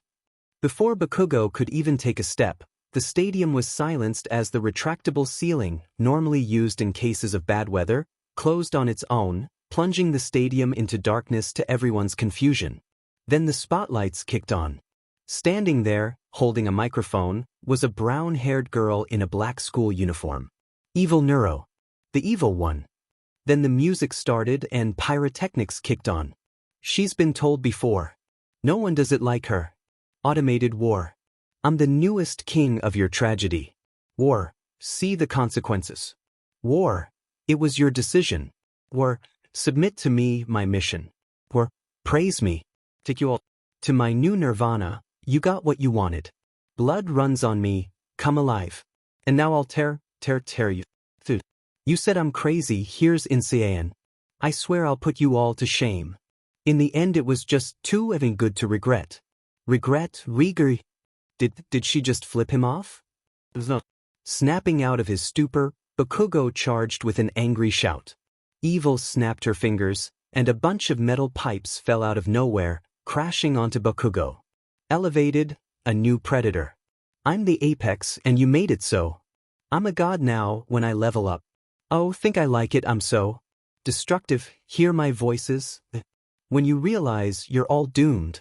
Take you all to my new nirvana, you got what you wanted. Blood runs on me, come alive. And now I'll tear you. You said I'm crazy, here's Insane. I swear I'll put you all to shame. In the end it was just too effing good to regret. Regret, regret. Bakugo managed to push himself up when he noticed Midnight looking at something in the corner of the ring. There was an identical-looking girl in a yellow school uniform, operating a switchboard, which explained the pyrotechnics. Nuro-sama. The evil one. Bakugo lunged at her, intent on taking advantage of her distraction to beat the shit out of her. Without even looking up, Nuro socked Bakugo in the jaw, sending him tumbling. But, boom, boom. I'll make you scream my name louder than ya. Boom, boom. I'll come alive now. The crowd was now excitedly waving around glow sticks that had mysteriously appeared under their seats. Manoma for some reason felt a sense of paternal pride that he was highly tempted to underplay with heavy tsunderness. As she continued singing, Evil proceeded to walk on Katsuki. She was treating him like a stepping stone. Bakugo roared, only for Evil to slam her foot down on his head, dazing him. Silly me, I guess I lost control. Out of mind, out of body. Nobody knows. What's in my soul? Boom.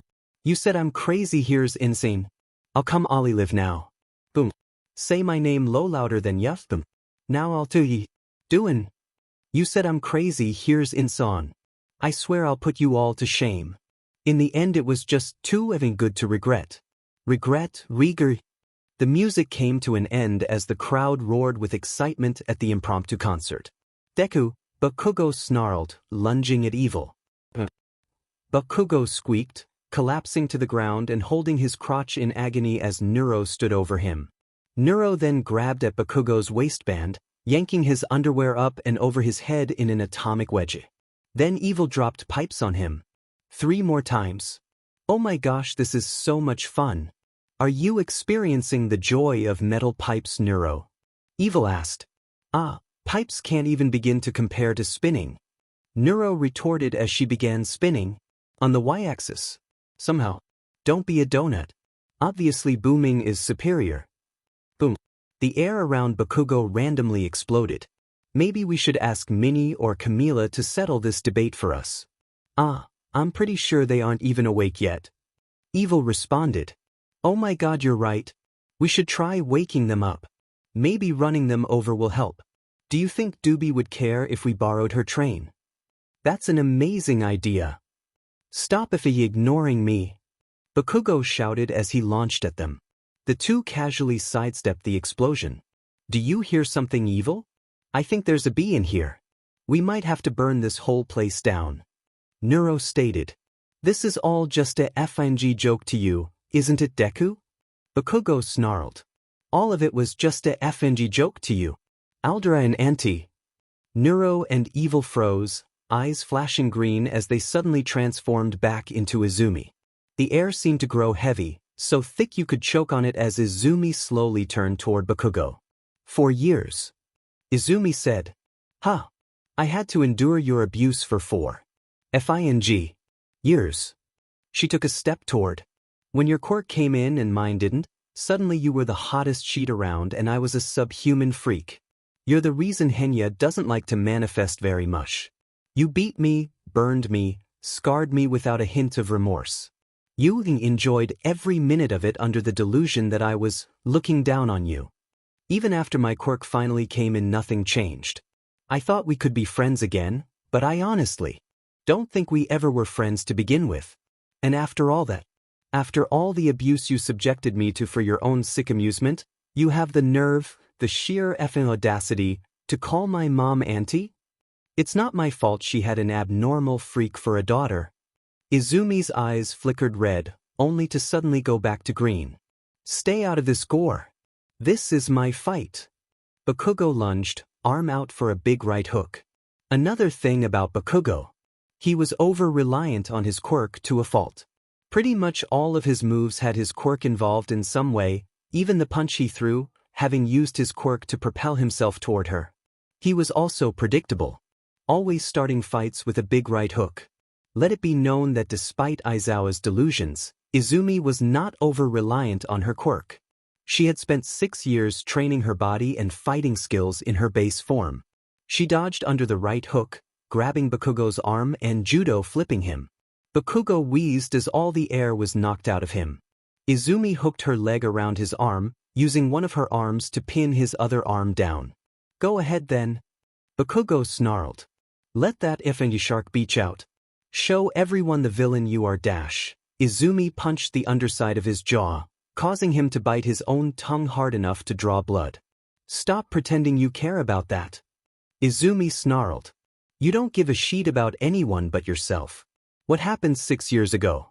I still have nightmares to this day. I bet you never even thought about it until you saw I was attending you. Just admit everything you do is because you effing hate me, and stop using their deaths as an excuse. Izumi laid into him, punching his face over and over again. After seeing Bakugo's thuggish and borderline sociopathic behavior the entire festival, the crowd cheered as Izumi beat him black and blue. Get off. Bakugo managed to let loose an explosion that caused Izumi to stumble off. Izumi merely glared at him, Bakugo's face bruised and swollen. You think you're so effing great, Deku? You've always been looking down on me. I do look down on you. Izuku interrupted. But not for the reasons you think. You think I look down on you because I think I'm better. The truth is, I look down on you because you're a petty, spoiled, narcissistic sociopath with delusions of being a hero, who doesn't hesitate to beat anyone up for calling him out on his bullshit, who spent the majority of his life receiving praise he doesn't deserve. I look down on you because you're the physical manifestation of everything that's wrong with this society, Bakugo. Izumi gestured to the crowd. These people? They don't love you. They've seen what you are. They see you as I see you. Izuku sneered. You're not a hero, Bakugo. You have never been a hero, to me or to anyone else who hasn't deluded themselves like Kirishima and Uraraka. All you are, and all you've ever been, is a iffy villain. It was as if a switch was flipped. You're effing dead, you. C&T. Bakugo roared, spit flying as he launched himself at Izumi. Izumi transformed. Senzawa waved her hand, and Bakugo stumbled back as water flew in from nowhere, latching onto his hand. Then, everyone stared in awe as the giant pool from the second event shifted, 40,000 tons of water lifting and covering the ring, the crowd shocked at the display of power as the water engulfed Bakugo, wrapping around his hands and lifting him into the air, the water diluting his sweat and pretty much nullifying his quirk. Fight me. Fight me. No, was all Senzawa said as the massive wave of water punched Bakugo in the gut, launching him out of the ring and sending him tumbling across the field. Bakugo pushed himself up, coughing as the dreaded words reached him. Bakugo is out of bounds. The winner of the sports festival is Izumi Midoriya. No, it wasn't possible. The crowd exploded into cheers, celebrating Deku of all people as Senzawa transformed back into Izumi. It wasn't possible. He was Katsuki Fang Bakugo. He was the best of the best. Meant to surpass all might and become the greatest hero who ever lived. Celebrated by all even hundreds of years from now, and feared by villains all over. He was the strongest. There was no effing way he had lost this. Izumi turned and began to walk out of the ring. She turned her back on him like the coward she was. Deku. Bakugo launched himself across the arena faster than Midnight or Cementos could react. Izumi turned. The cheers turned into screams as the explosion launched her back. They could all see it. The camera hadn't cut away in time. Izumi Midoriya had her face blown off on live TV, body tumbling limply across the ground. Adults screamed and children cried as Midnight tackled Bakugo, other UA teachers leaping down from the stands to assist. Let me go. Let me go. She deserved it. The F deserved it. Do you F hear me? I'm the hero of this story. Not her. I'm a hero. Bakugo screamed, throat raw. Then a light appeared from Izumi's body. The crowd watched as it returned to her body. In a flash, Izumi's body disappeared. I'm back. Bakugo stilled. It wasn't possible. All eyes went to the pixelated figure on the monitors. Minoribug. The AMD Ryzen 9 boasts 12 cores alongside 24 processing threads, with a CPU speed of 4.8 GHz, allowing optimal performance on both Linux and Windows. Praise to the AMD Ryzen 9. All hail our Lord and Savior, the AMD Ryzen 9. Hi there. I'm Bug. And right now, I just aired all of your dirty laundry onto the internet. Bug spoke happily.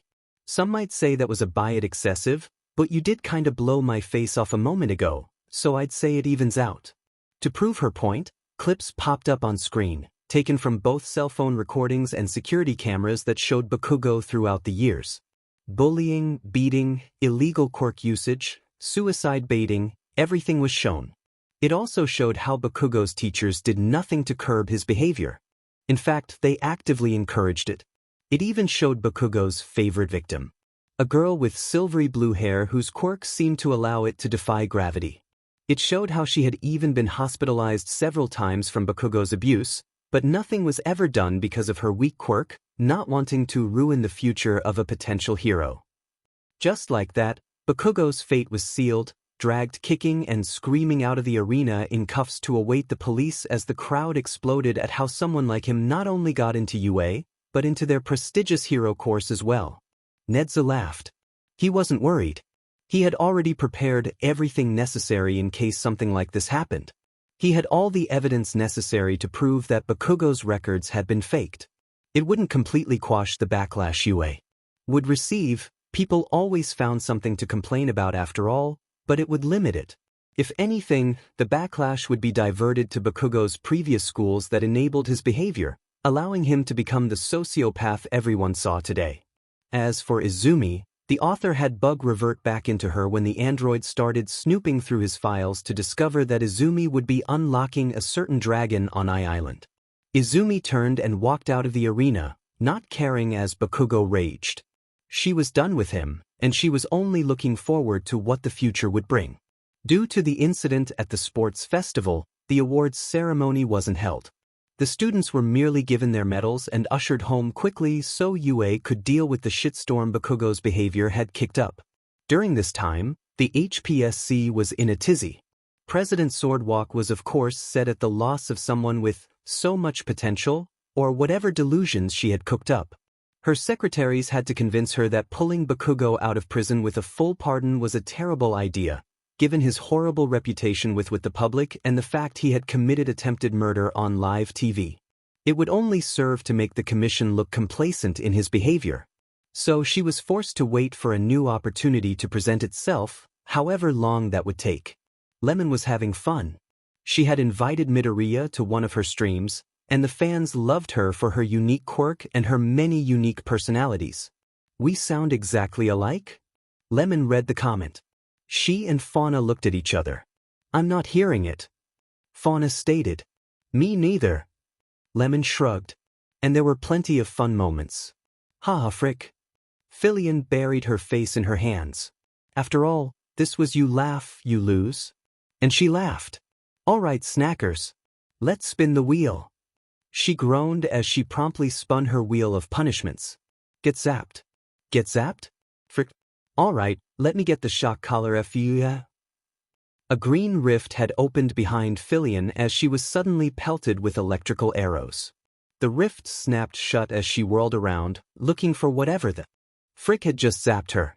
Lemon just laughed from her spot, having no idea what just happened either. Then she realized she laughed. So she needed to spin the wheel. Oops. At least the chat was having fun. Nijaya-chan. Hey, weird, that looked like you use Quirk. And of course, the chat would want more. Make our own channel? Izumi blinked. We'll think it over. But the biggest highlight came towards the end, when Izumi's Quirk decided to randomly unlock a new persona. Lemon had to admit, being cursed out in Spanish by a banana yellow cat girl carrying a gun was surprisingly fun. One student arrested for attempted murder, another being the abused son of the number 2 hero. Midnight buried her face in her hands. This sports festival could have gone a hell of a lot better. Not to mention pretty much the whole world saw Midoriya resurrecting on live TV. Vlad spoke up. We managed to divert attention by claiming that one of Midoriya's personas gave her a very powerful healing factor that can trigger in her base form in an emergency. Unlike the rest of the stressed-out staff, Nedzu was calmly sipping tea. Which is technically true, though I do worry the commission may keep a closer eye on her. As for Bakugo, while we haven't completely diffused the criticism, we did manage to greatly lessen in thanks to proof that not only did Bakugo's previous schools enable his behavior, but even falsified his and other students' records to hide it. Needless to say, the Aldra School District won't be around much longer. We were also able to provide proof that, in spite of what some might claim, UA did in fact attempt to curb Bakugo's behavior. It's one of the hardest truths of being a hero. Tashinori sighed. You can't save everyone, especially if they don't want to be saved. Okay, that's good, but what about Endeavor? Snipe spoke up. That is a hard question. He is number 2 in the rankings, so I definitely expect the commission to try and cover up his crimes. I don't like to use my influence to my advantage, Toshinori sighed. But if it means protecting my students, I'm willing to speak out against Endeavor. It's true that society would definitely take your word over the commissions, Ned's amused. But we should save such extremes as a last resort. Given how over-dependent society is on heroes, we don't want to risk causing unnecessary damage. I do have an idea though. One that would get young Todoroki out from under Endeavor's thumb while we work to build a case against him, thus mitigating the damage. Files were passed out. Students' dorms? Vlad asked. Given recent events, namely the USJ and Bakugo, the dorm system can allow us to better keep an eye on students and even keep an eye out for how they behave outside of school hours. The rest of the faculty seemed interested. On top of this, young Todoroki will have mandatory sessions with Hound Dog if he wishes to remain in the hero course. The teachers all nodded. They were in agreement, though there is one other thing we must discuss. I'm sure you're all aware of what happened to Ingenium. A tense silence went over the room. I'd ask you all to keep an eye on Tenya Ida. We can't be sure how he'll handle this, though we do know he idolizes his brother. If need be, he too may be having sessions with Hound Dog. My apologies, Inui. No. It's what I signed up for. Hound Dog assured. Very well then. We'll set up meetings with the parents over student dorms during internship week. Take care to inform your students of this. Meeting adjourned. It was a few days later that school was back in session. Momo had gotten to school and was surprised to find Ida. Ida-kun, you're usually one of the first ones here. She gaped in surprise.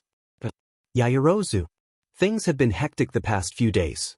Do not worry. It will not become a habit. Ida assured, though something seemed off about him. I heard about your brother Dash. It's fine. Ida interrupted. I assure you, everything is fine. In other words, he didn't want to talk about it. Now, let us enjoy yet another day of learning at one of Japan's finest Dash. He slammed the classroom door shut just as quickly as he opened it. Midoriya has a gun, I'm going back to bed. Ryukyu just so happened to come up at the moment and steered the two back to the classroom. Todos ustedes piensan que estoy llegando motherfrickers? Te voy a aplastar. Te golpear tan fuerte que tus padres lo sentirán. The banana yellow cat girl yelled while waving a Glock around. Nyana Banyana. Not even graduation will keep her out of this FIC, mamabichos. Jesus Christ, Midoriya. Put that down. Kaminari begged. Oh, okay. Nyana said, lowering the gun as everyone eased up. Bang. Kaminari let out a high-pitched shriek as Nyana shot the floor just in front of him. You don't tell me what to do, Puta. Everyone in your seats. Ryukyu said calmly. K. Everyone jumped as Izumi, now in her base form, was now in her seat as fast as they could blink. Before we begin, I need to tell you all that UA is going to be transitioning in a dormitory system due to recent incidents. For the safety of the students, the dorms will be mandatory. She began passing out papers explaining. We will of course be discussing this with your parents during the week you're away at internships. I understand this is a big change, but don't worry. You probably won't be officially moved in until around the end of the first trimester. Once the papers were passed out, she stood at the front of the classroom. Now, as for internships, some of you did in fact receive requests. The numbers popped onto the board.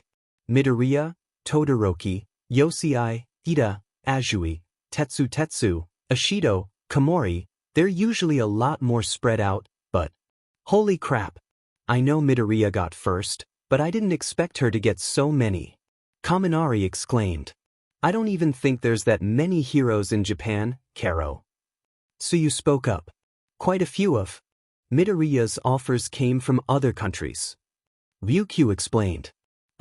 Sensei, isn't Yosei that Gen Ed girl? Jiro spoke up, catching everyone's attention. Hey, yeah, why's her name up there? Mina asked. Ryukyu smirked. Was wondering when you'd notice. You can come in now. The classroom door opened. Hello everyone. Lemon said brightly. Thanks to her performance in the sports festival, Yosei-san has been promoted to the hero course. I expect you all to treat your new classmate kindly. Most of the class cheered as Lemon took Mineta's old seat behind Izumi. Yep, everything was going good. I'm sorry. I just can't. Uraraka stuttered as she spoke to Kirishima. My parents aren't doing so well financially, and UA's tuition is really expensive. That's why I'm trying to become a hero, to help make things easier for them. Hey, it's all right. I understand. Kirishima nodded. When he had found out what had happened to Bakugo, he didn't believe it for a second. First, that Midoriya girl had doctored footage to make him look like some kind of bully, then she had to egg him on into attacking her to make him seem like some kind of psychopath. It wasn't right. Unfortunately, the rest of his classmates didn't see it that way. He tried to convince them to take a stand against this blatant injustice, but even Manoma told him to shut the F up and use his brain for once. Ever since he copied Midoriya's quirk, he'd been acting strange. At least Uraraka didn't seem to be brainwashed by Midoriya's lies. She knew Bakugo was a good person after he saved her from the zero-pointer. But he wouldn't ask her to join him if it meant hurting her parents like that. What the two of them didn't realize was that Bakugo didn't even know Uraraka was there and attacked the zero-pointer because he both saw it as a challenge and wasn't paying attention when Present Mike said it wasn't worth any points. Any rescue points he would have gotten were rendered void due to the fact that Uraraka had also gotten hurt from his blasts. He was going to try and talk some sense into Mina. He would get through to her. She had to see how Midoriya was trying to sabotage Bakugo's life for her own sadistic ends. Then she would join him in leaving UA to protest Bakugo's unjust treatment. Ida-kun. Ida paused, turning to see Midoriya walked up to him. Midoriya, what can I dash? We know what you're doing. Pardon? I don't. We figured it out. You're going to Hosu to hunt the hero killer. That's preposterous. Ida responded, starting to panic on the inside. And how did you know I was going to Hosu? That dash. Ida, listen carefully. Give up whatever vendetta you have with the hero killer before you get yourself killed. Kiara, we can heal your brother. You do realize how unorthodox this is. The doctor huffed as he reluctantly followed Izumi's instructions to reopen Tensei Ida's severed spine, needing to undo what healing had happened to get the best possible effect. We've had some of the best doctors in the country looked at him. Even Recovery Girl. They all deemed it impossible. Trust me, it'll work. Kiara responded. Tenya, are you sure about this? Tenya's mother asked worriedly. This friend of yours? I have seen Midoriya's quirk do the impossible, mother. Tenya sighed. If anyone could do this, it would certainly be her. Tensei was currently put under just in case. Izumi said it wasn't necessary as the drags would just get burned out of his system anyway, but the doctor insisted. Reluctantly, the doctor stepped back to let Izumi work. Okay. Kiara grinned. The doctor jumped back in alarm while Tenya's parents screamed as flames engulfed Tensei. Don't worry. It won't hurt him. Unless I want it to. Kiara spoke up. The flames receded, and Tensei sat up, eyes wide in shock. What? He gasped. Did it work? Tenya's father asked. I don't know. Tensei looked at his legs worriedly. I'm kinda scared to test. Oh god, my shin. Tensei grabbed at the spot where Izumi had karate chopped him. It worked, she said brightly. The Ida parents were on their son instantly, tears of joy being wept as Izumi turned to leave. Would you be willing to answer some questions? The doctor asked, now suddenly very much interested in the fact that this girl just did the impossible. Nope. Izumi said as she transformed into mint and phased through the guy. The doctor recoiled at the feeling of ice throughout his body. Brother, Tenya stepped up. About your request? I don't think I can go through with it. Especially now that you're recovered. It's okay, Tenya. I understand. Tensei nodded solemnly. To be honest, I shouldn't have dumped the responsibility on you like that. You're free to choose your own name. Thank you, brother. So, internships should be coming up soon. Got anyone picked out? This hero. Tenya held out the form. It was one of the conditions Midoriya had for healing Tensei. Tenya would retract his internship in Hosu and come in turn under the same hero as her. She said that it was to make absolutely sure he didn't try to hunt down the hero killer in spite of Tensei being healed. Tenya reluctantly agreed, and surprisingly, both Ryukyu-sensei and Principal Nedzu helped put the whole thing together. Tensei raised an eyebrow. Really? This one? Doesn't seem like your style. Midoriya said something about how it could help pull that stick out of my rear. He chopped his hand. But I assure you I have nothing shoved up my rectum. Tensei laughed. Tenya, she's saying that you're too stiff. Honestly, I agree this might be good for you. You've always been so fixated on living up to my example, but it would be good for you to loosen up. I see. You cannot be serious. Mina glared at Kirishima with a mix of hurt and anger. You cannot seriously still be defending that Bakugo guy after the sports festival. Please, Mina. I know you don't like bullies, that's why you of all people should be able to see that Midoriya's deceiving you. All those videos were just faked to ruin Bakubro's life. I don't like bullies, and that's why I can see Bakugo for the psycho he is. Mina snapped. What the f, Ijiro? What is about that guy that's got you so blinded? Please. He's not a bad person. Kirishima pleaded. Do you know the stuff he said about Midoriya? She's a murderer, Mina. And what? You're just gonna accept everything he says about someone you barely even know? Without even trying to get her side of the story? I know you, Ijiro. You cannot seriously be blinded by this Bakugo guy. I know you watched the recaps of the sports festival. He brutalized Yosei. She would have ended up in the hospital if Midoriya hadn't healed her. I'm sure Bakugo had a justified reason for it. Please. You're the only one who can still see sense in this. Leave UA with me so we can protest Bakugo's unjust treatment dash. Slap. Kirishima stumbled back, red mark appearing on his cheek. You know what, Kirishima? If you really want to throw away your life and future for that FING sociopath, then just go. But leave me out of this. And don't even think about calling me when things go wrong. But dash. Go. There was a moment of silence, before Kirishima reluctantly sulked off in defeat towards the principal's office. Once he was out of earshot, Mina allowed herself to cry. He had made his choice and she hers. Ingenium fully recovers, will return to active duty soon. No. That's impossible. Stain sneered as he read the article. Indeed, he had made absolutely sure to sever that fake spinal cord. There was no possible way he could have recovered. Ingenium was weak, and he took on sponsorships to satiate his greed, but he still had a good record, and that was the only reason Stain had let him live, if in a state he was unable to continue tainting the name of heroes. But now, against all odds, some miracle healer that the papers kept anonymous managed to undo his work. It infuriated the hero killer.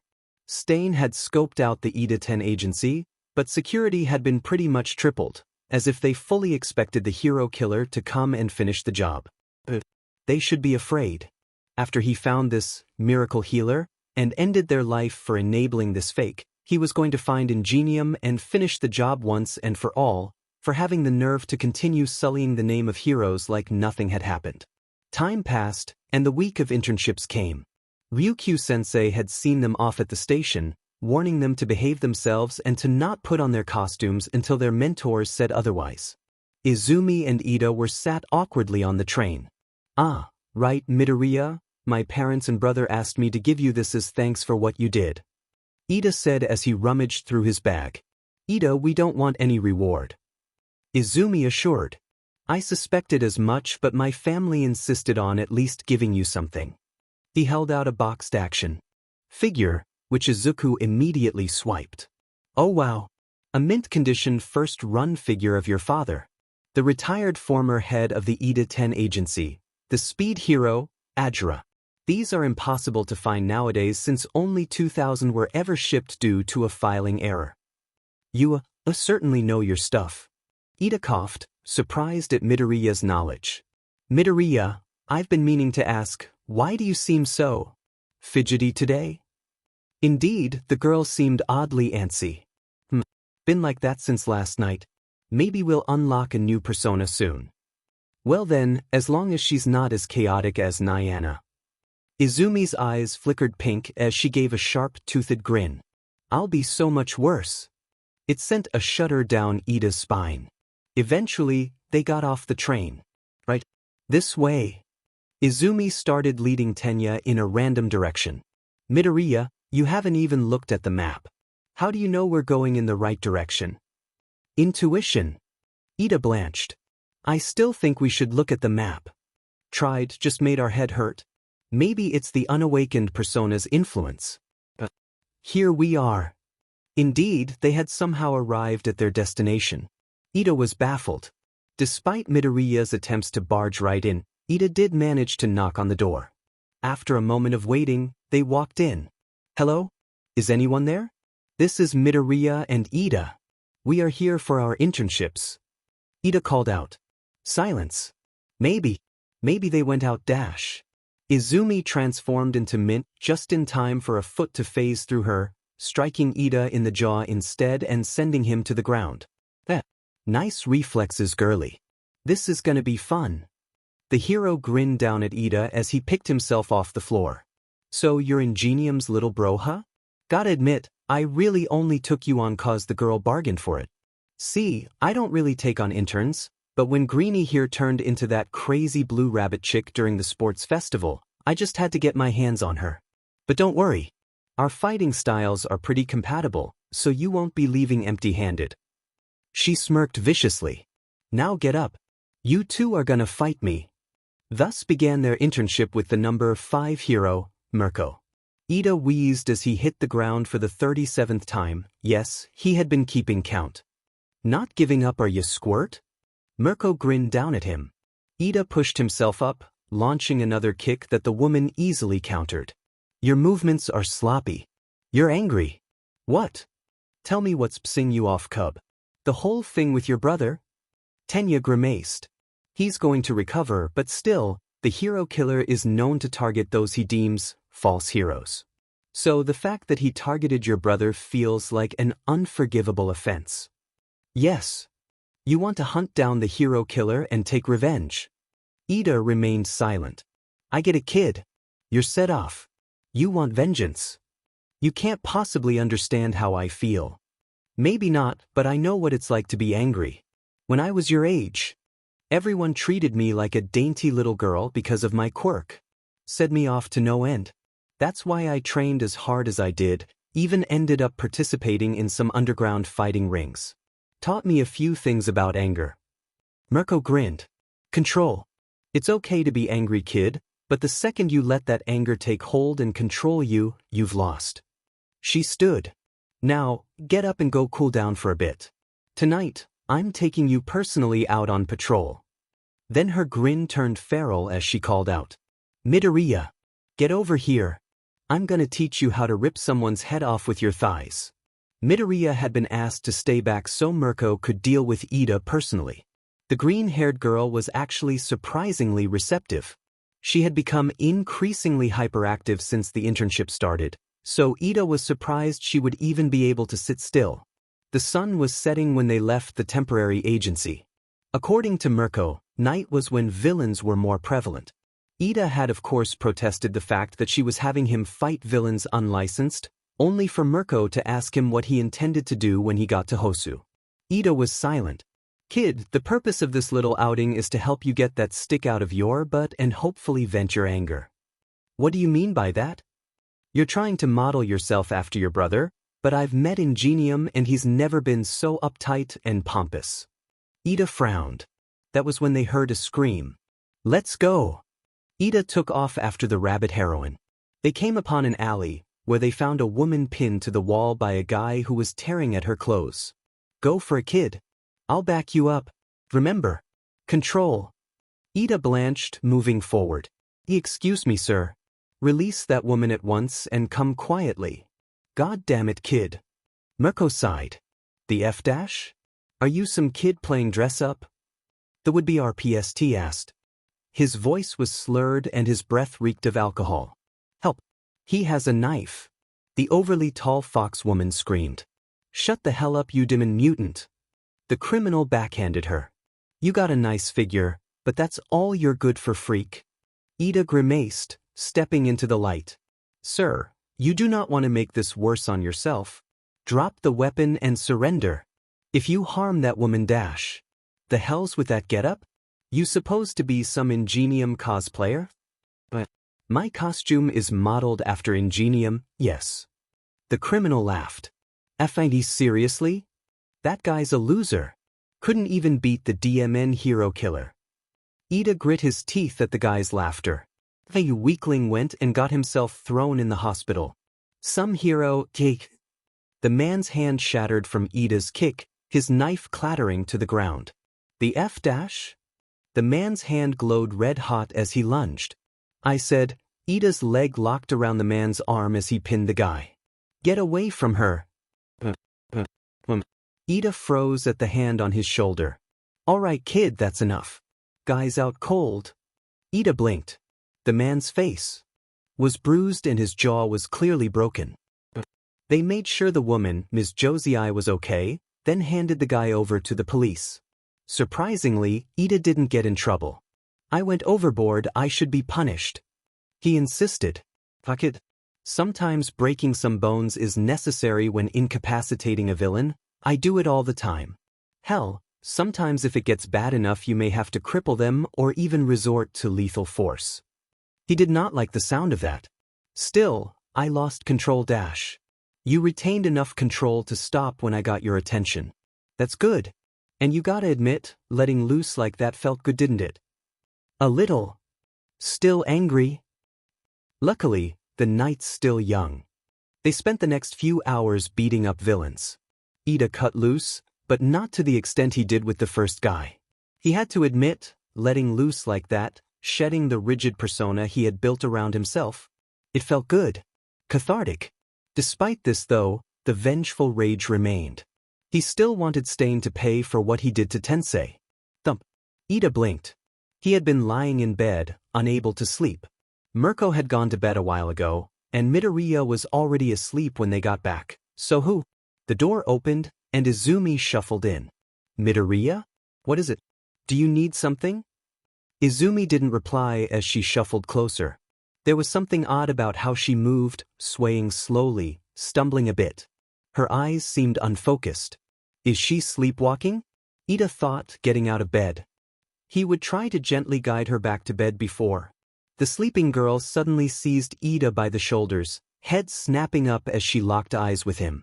Her eyes flashed crimson, and Ida found himself falling through some void, before he landed with a splash in a deep pool of mossy, murky water. Surfacing with a gasp, Ida looked around. He saw a ruined, flooded city, darkened by thick clouds. Spils's Bucklichpath, Puskol PGBTPZ XB. You know what? Let's take a moment to check up on the whiny little beach known as Shitshow. Inside Shinso's mind. Skibbity skibbity hawk to a hawk. Skibbity king who gives out blumpkins. Edging and gooning and learning to munt. Dripping cheese all over my lunch. Skibbity skibbity hawk to a hawk. Skibbity boom or skibbity doom. Edging and gooning in Ohio Square. Stinky backshot air. Shinso, who for some reason was sat at a poker table, could only sob in despair as he was subjected to this horror. It wasn't even Christmas. Even worse, as if to F with him, there was a gun sat in front of Shinso, but when he attempted to use it, it turned out to be a Nerf gun. Maybe if he tried choking himself on the foam darts. Oh, hang on, I gotta go do something.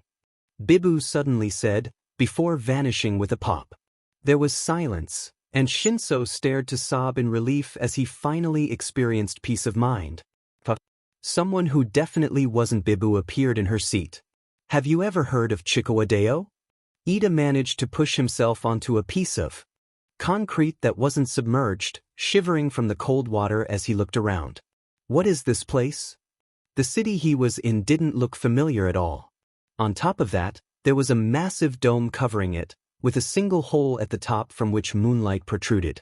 There was nobody around, just flooded ruins. The streets could be swam in from how much stagnant water there was. A nearby TV flickered on. Oh hi. Pretty sure you're not supposed to be here. I'm Bug, by the way. Don't think we've met. The small, pixelated form of Minorabug spoke up. Midoriya, What is the meaning of this? Ida demanded. Sorry. Izumi's not here. She's actually up in the main city. Bug pointed toward the hole in the ceiling. Are you not one of her personas? I am, but we technically fuse with her when her quirk is active. Inside her quirk here we're able to act independently. Inside Midoriya's quirk? More specifically, this is the Undercity. Some shadows live here, but other than that Izumi basically uses it as a timeout corner if need be. Why are you here? Oh, I kidnapped some people and locked them in the basement so they could worship me. Izumi wasn't happy about it, so I'm here for the next 2 weeks. Ida felt like he was going crazy. So anyway, what brings you here? Was pulled in here by a red-eyed thing puppeting Midoriya's body. Oh, well you're effed bro. Huh. If you really wanna escape, your best bet is to talk to Pippa. An arrow flashed on screen, pointing towards an old apartment building in the distance. If Tenya squinted, he could faintly make out lights in one of the windows. She's pretty much one of the few of US who can travel to and from the Undercity at will. Just try to avoid jumping into the water. That's all her domain. Bye. The TV flickered off. Ida blinked.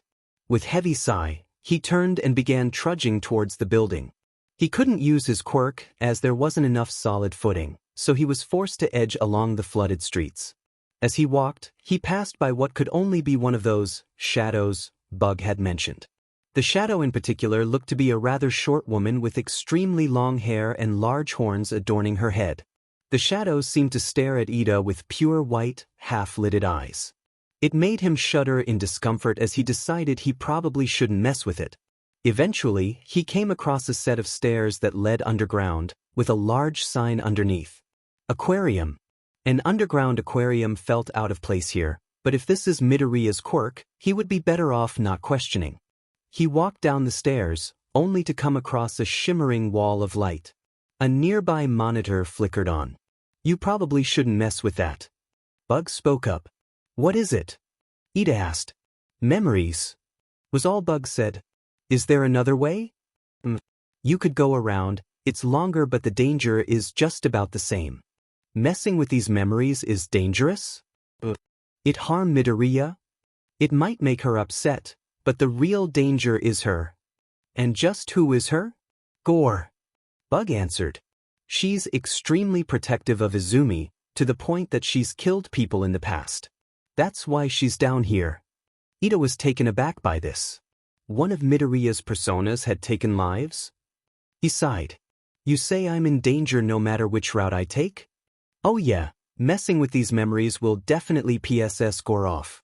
And she's always hunting in the waters around here, so you'll have to contend with her no matter what. I'll just have to pray that Midoriya can forgive me. With that, Ida walked into the wall of light. He covered his eyes at the intensity, before the light faded, and Ida found himself in what looked like a little girl's room, decorated with various hero merchandise. Yeah. The green-haired little girl ran into view.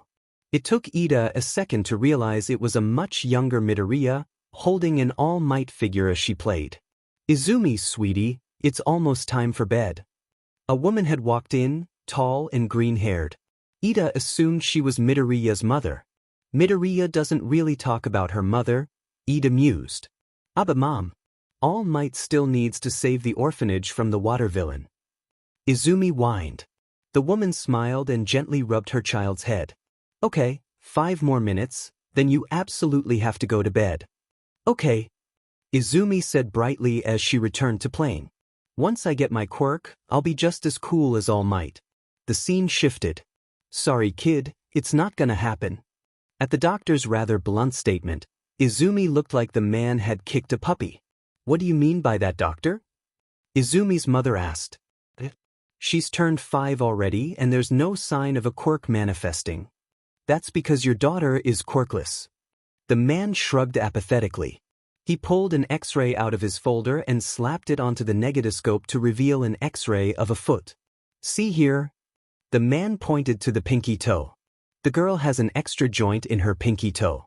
That means the chances of her manifesting a quirk are 0. Ida frowned. That wasn't right. The correlation between an extra toe joint and quirklessness was disproven almost 60 years ago. His grandfather, a respected former hero with engines in his upper back, had an extra toe joint.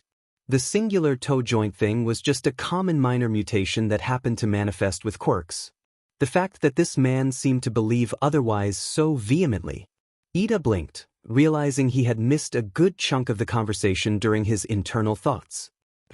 I've had the same dream over and over, for as long as I can remember, Izumi spoke up. I'm in this big city, and there's a bunch of shadows just standing around. Might I recommend therapy? The doctor responded without a shred of empathy. The scene shifted. Izumi was at a computer, watching what Tenya recognized as All Might's debut video. Eventually, her mother came. Can I be hero, even if I don't have a quirk?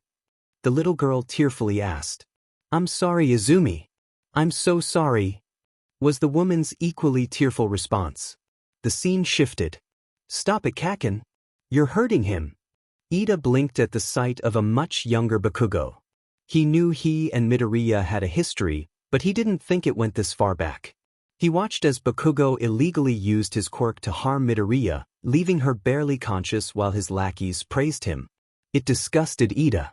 No wonder Bakugo turned out to be such a sociopath in the modern day. The scene shifted multiple times, showcasing Bakugo's abuse of Izumi, even in school in full view of teachers who not only did nothing to stop it, but sometimes even actively encouraged Bakugo. The scene shifted. Izumi was in a large city, surrounded on all sides by shadows. She was older, probably about 9. This dream again. There was something about the look on her face that told Ida she had just had a particularly bad day. But why do you all keep haunting me? Izumi sniffled. Are you all mocking me or something? The shadows remained silent. Tell me! Izumi cried, pounding her fists against the nearest shadow. Tell me dash. What the F, Deo? She jolted awake, breathing heavily as she looked down at her hands. Her oddly pale hands. And what were these sleeves? She stumbled out of bed, wandering over to the mirror. Yellow eyes stared back. Henya looked over herself frantically, eyes turning swirly as she let out a high-pitched noise. What's going on? I don't know, Deo. Why are you in my place? I don't know, Deo. Who are you? I'm Deo. What? The bedroom door was thrown open. Midoriya's mother, awoken by the unfamiliar voice screaming, looked in wide-eyed. Inko stared. Henya stared back. Kya? Henya recoiled, and in a flash, Izumi was tumbling to the floor. Izumi. What? Mama? I think my quirk came in. The scene shifted. Despite how most people seem to think that quirks must come within the first 4 to 5 years of age, there are cases, though quite rare, of quirks manifesting fairly late in life. The specialist, a different person from the old man who misdiagnosed Izumi, explained. The latest known manifestation of a quirk was a 95-year-old woman in Taiwan. In these cases, it's often surmised that the quirk has specific requirements to activate it. We often call these hidden quirks. From what you've told me, little Izumi's quirk probably manifested at birth, considering she's had these dreams for as long as she could remember, and it was only now she learned how to properly activate it. The doctor gave Izumi a friendly smile. You said your transformation's name was Henya, correct? A sentient aspect of your quirk? Would it be possible to speak to her?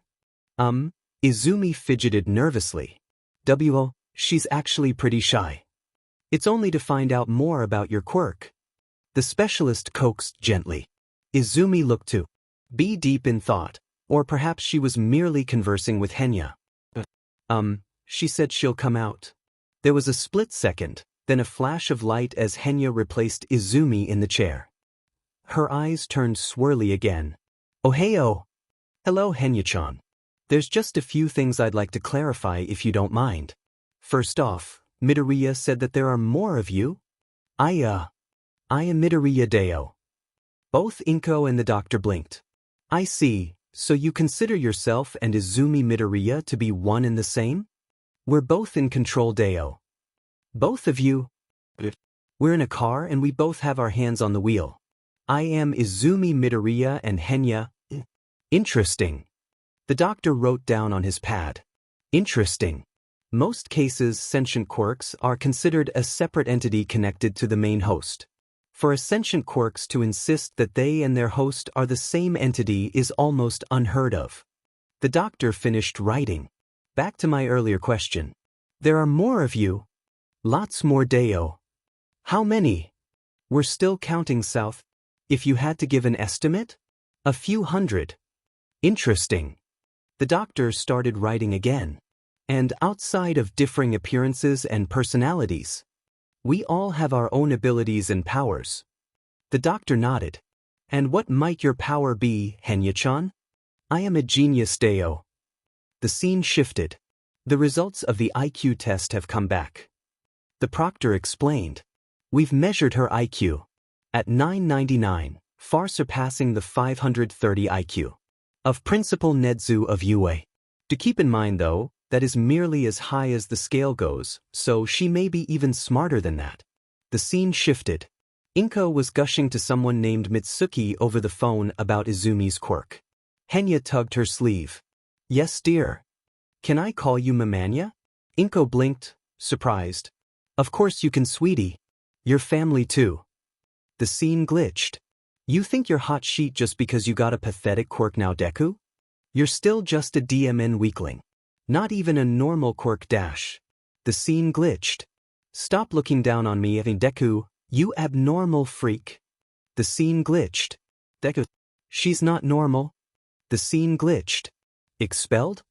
For defending herself? The scene glitched. I don't care, Mitsuki. You keep that villain away from my daughter. The scene glitched. I'm sorry, Izumi. The scene glitched. Hate him. Hate him. Hate them. Hate them. Hate them, hate them, hate them, hate them, hate them, hate them, hate them, hate them, hatithem, hatethem, hatem, dash. Red eyes snapped open, and the figure sat up on Izumi's bed. The scene glitched. Sorry, sorry, sorry. That's all you ever say. Inko was against the couch, bleeding out, a large chunk ripped out of her throat. You're just as much responsible for her suffering as Bakugo. You're just content to sit back and let the world walk all over Izumi because you can't grow a spine dash. The scene glitched. The school hallway was bathed in blood, body parts strewn about. A classroom door was thrown open, teacher stumbling out. I knew it. He panted. I knew you were a villain, you abnormal CK. You call me a villain, yet you defend that BSTRD Bakugo. Who's the real villain? The teacher's jaw was grabbed, then yanked. Ida nearly threw up as the front of his torso went with it. The scene glitched. Please, Midoriya. The crying girl begged, right before she was violently crushed beneath a filing cabinet. The scene glitched. A boy with large red wings was screaming as his wings were torn from his back. The scene glitched. A boy with elongated fingers was scrabbling under an emergency shutter. Pull me out. Pull me out. He wailed as his fellow students tugged with all their might. Then the boy started screaming bloody murder. After a few seconds, his classmates managed to pull him out, only to find the lower half of his body missing, entrails trailing behind as the boy succumbed. Then the shutter practically exploded as Midoriya burst through it like it was made of tissue paper. The scene glitched. The girl had wispy, silvery blue hair that seemed to defy gravity. She was curled up sobbing in the library. Midoriya spotted her. Midoriya walked right past her. The girl blinked, confusion taking hold as she tried to process what just happened. The scene glitched. Bakugo lay in a crumpled heap at Midoriya's feet, unconscious with his bones shattered. The school around them was in flames. The persona reached towards Bakugo. The nearby door slammed open as a towering figure stepped in. That's quite enough, villain. All Might wasn't smiling. Because I am here. Ida had hope now. All Might would surely end this madness. The scene glitched. The persona struck All Might, the force of the blow sending the symbol of peace through several walls. The scene glitched. All Might was in a handlock with the persona, trying desperately to push back. Ida realized with horror that the persona was toying with the man. The scene glitched. All Might wiped blood from his broken nose, staggering to his feet to continue fighting. All Might? The symbol of peace looked up in shock at the small voice. Where the villain had stood was a crying little girl. I can't, the girl's voice cracked. I can't make her stop. She won't listen to me. Please make her stop. Please dash. Izumi grabbed her head as she shifted back into the persona. Horror and realization shined in All Might's eyes. This wasn't a villain. It was a scared little girl who had lost control of her power. The scene glitched. All Might had his arms locked around the screaming persona, struggling desperately to keep her restrained. The persona flexed her body and sank her teeth into All Might's left side. Ida watched in horror as the persona bit down hard, All Might's left side roaring in agony as the seemingly invincible symbol of peace had a chunk of his side torn out, left lung and most of his stomach going with it, his entrails spilling out. The scene glitched. All Might was barely standing. Was pouring down rain. The persona stood in front of him. Can't you see that the little girl inside is terrified? Can't you see what your actions are doing to her? All of this is for Izumi's sake. The persona's voice was a cold growl that sent shivers down the man's spine. These beasts did nothing but hurt her over and over and over again. These so-called future heroes, they're nothing but parasites feeding on the suffering of people who can't fight back. All Might's face twisted with resolve, fist tightening. I'll stop you for that child's sake. Go ahead and try. All Might launched forward, and his fist slammed into the persona's cheek. The sheer power of the attack generated a tornado of wind that blew out most of the flames engulfing the school, and surely would have blown Ida back were he corporeal. United States of Smash. Both Ida and All Might looked on in shock as the persona didn't even flinch. The sheer force of the punch barely turned her head a few inches. And then she punched All Might's outstretched arm, shattering the limb in an instant as All Might grunted in pain, before the persona yanked on his costume, slamming her forehead into his with a loud crack. All Might lay on the ground, concussed as the persona loomed over him. She raised her claws, ready to strike the final blow.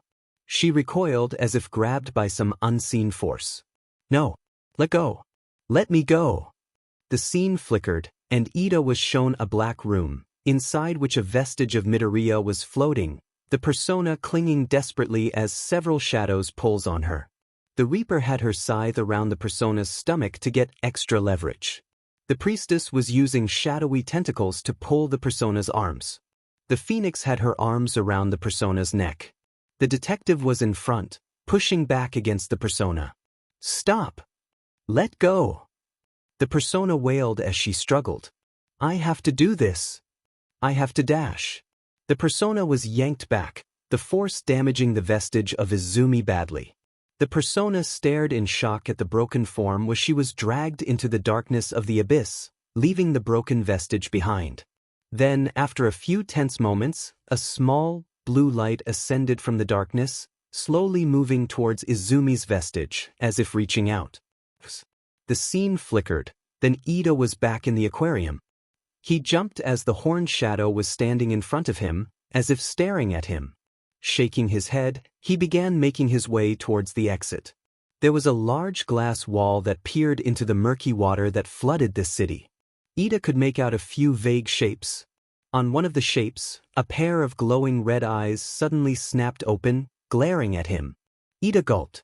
I don't suppose we could talk about this?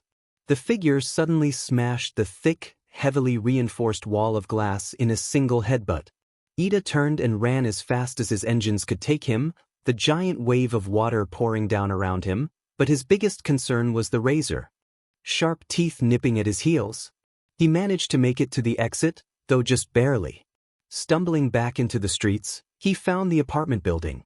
Taking a moment to catch his breath, he pushed the door open, only to recoil at the unpleasant smell of mold. Dear God, did Pippa really live here? Creeping through the mold-infested halls, he reached the penthouse, nudging the door open to the sound of retching. Ida peered into the living room to find Pippa vomiting into a drawer. After a few moments, Pippa straightened up, slamming the drawer shut before she noticed Ida staring at her in disgust. Hey, the F, are you doing in my home? How can you live in this? Ida demanded. Pippa just shrugged and grabbed a soda. Pretty easily considering I manifested down here. What? Why you mean like that horned shadow wandering around? You mean Laplace? My shadow manifested down here before I woke up. The running theory is that's why I'm able to travel between here and the main city while the others can't. Course, we can't prove that until another shadow wakes up down here. About that, I need you to get Midoriya and tell her that Gore persona dragged me into this place. Can't right now. Izumi's really busy, Pippa said as she pulled a set of dentures from her mouth and dropped it into a cleaning solution. Busy with what exactly? Meanwhile, with Izumi, $38.57 and $4.08. In a dark stage, Nuro suddenly appeared. Hello faithful readers. I am Nuro-sama. She explained. You've all been so patient waiting for this chapter.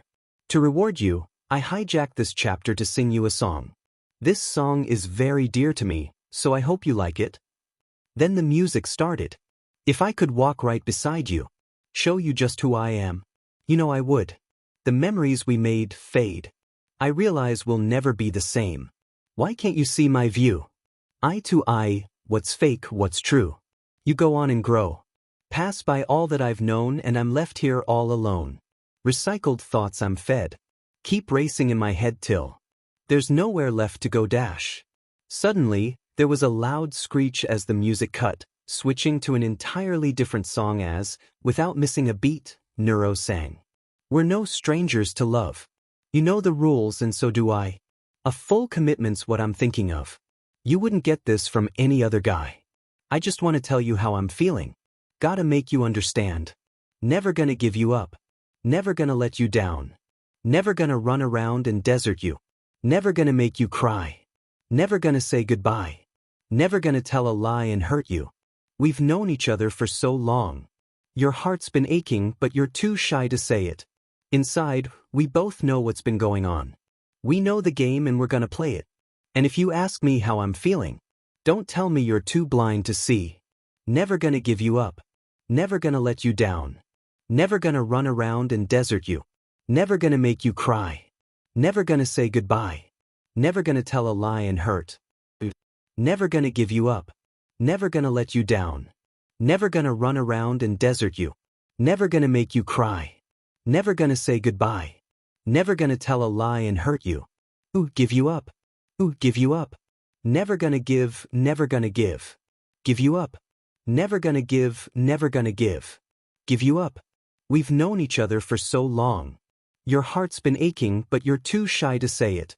Inside, we both know what's been going on. We know the game and we're gonna play it. I just want to tell you how I'm feeling. Gotta make you understand. Never gonna give you up. Never gonna let you down. Never gonna run around and desert you. Never gonna make you cry. Never gonna say goodbye. Never gonna tell a lie and hurt you. Never gonna give you up. Never gonna let you down. Never gonna run around and desert you. Never gonna make you cry. Never gonna say goodbye. Never gonna tell a lie and hurt you. Never gonna give you up. Never gonna let you down. Never gonna run around and desert you. Never gonna make you cry. Never gonna say goodbye. Never gonna tell a lie and hurt you. There was a moment of silence as Nuro continued to stare at the reader. 6-7. Back with Ida.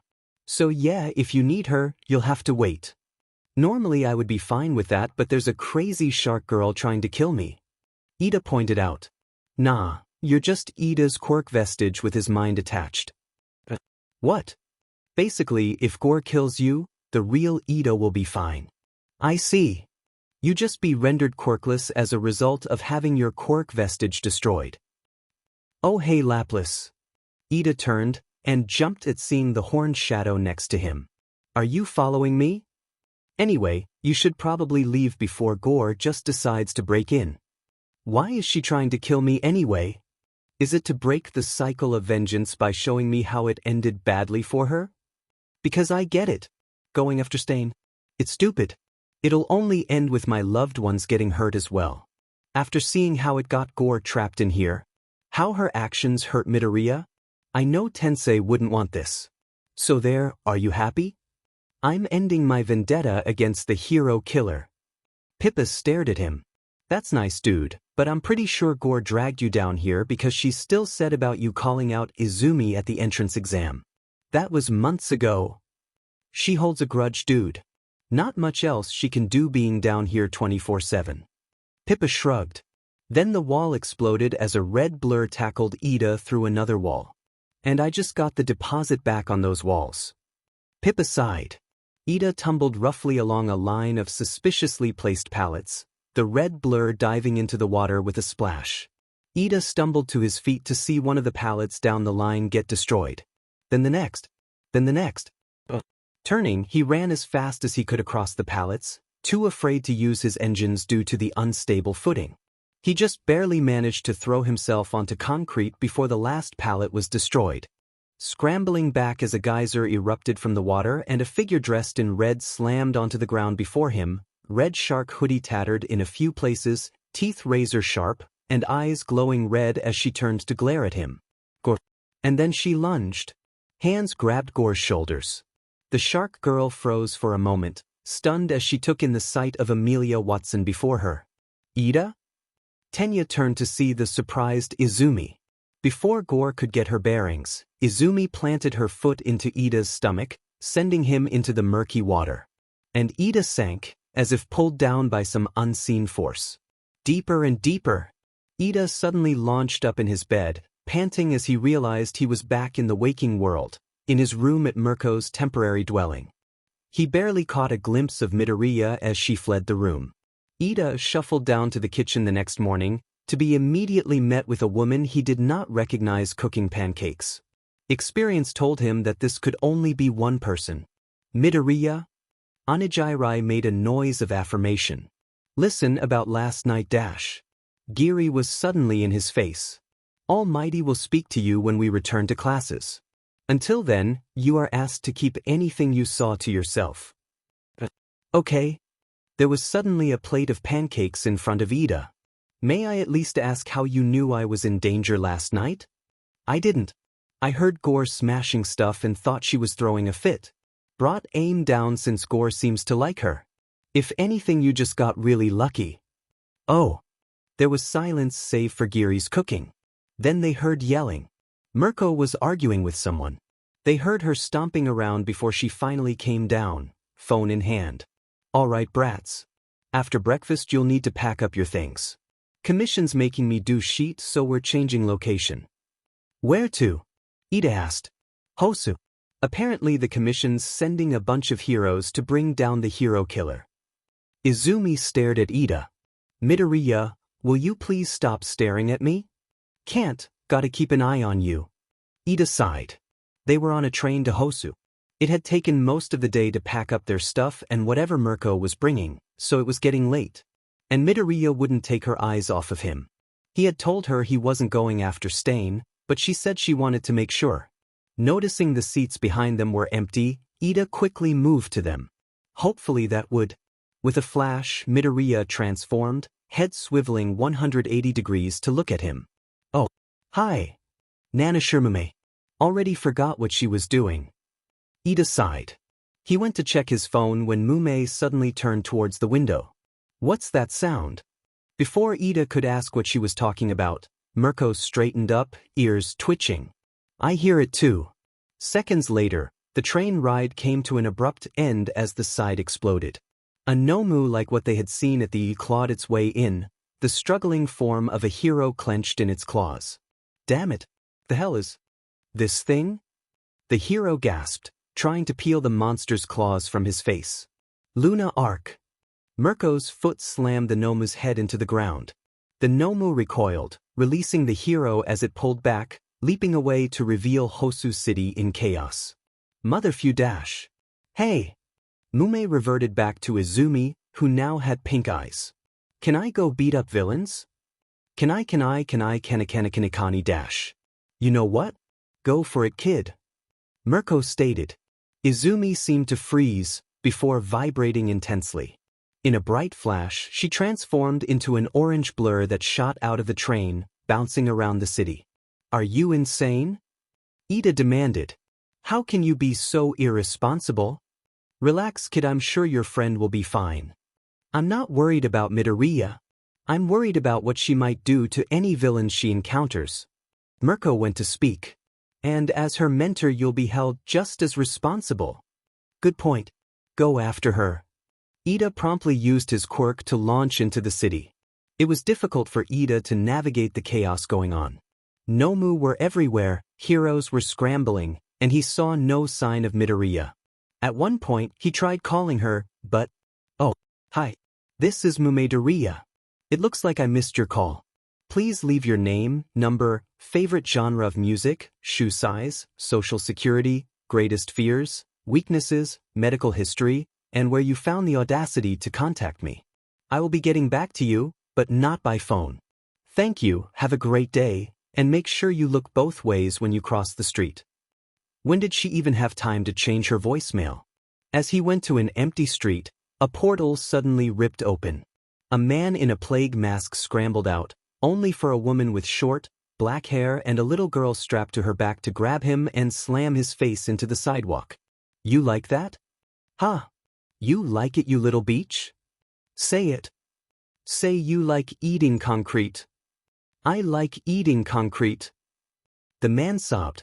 Yudiman, right you do. Oh hey Ida. What's up? Midoriya? Yeah, kinda.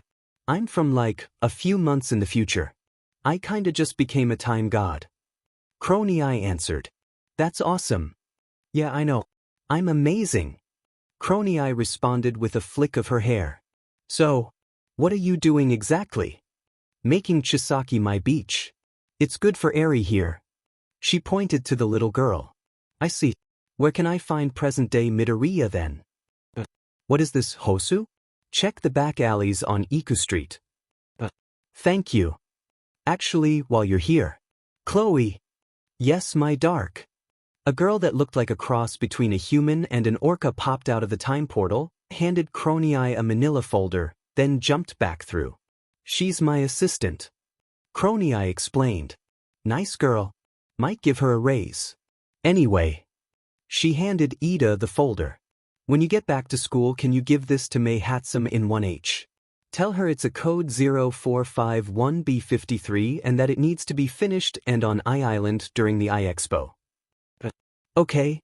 Oh, and don't tell my present self. Promptly turned and dragged Chisaki back through the portal. Now Eri, the most important thing about beachmaking is that you don't stop until they call you Big Daddy. Oh, okay. The portal closed, leaving Ida baffled.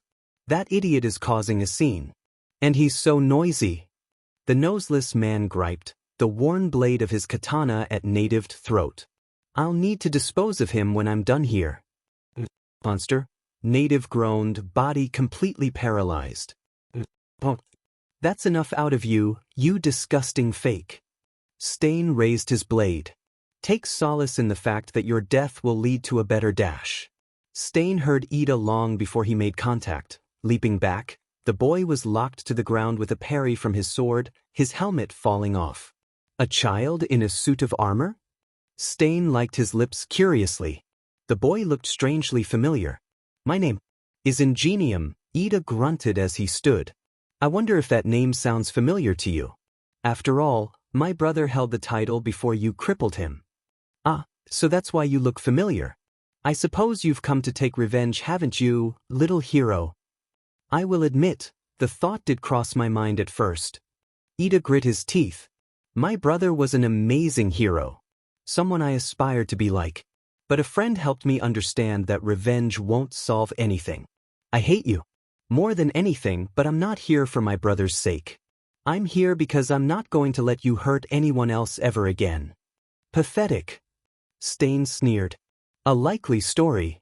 You claim not to be motivated by revenge, yet you clearly tracked me down. Not really. Ida answered. I was actually looking for my friend.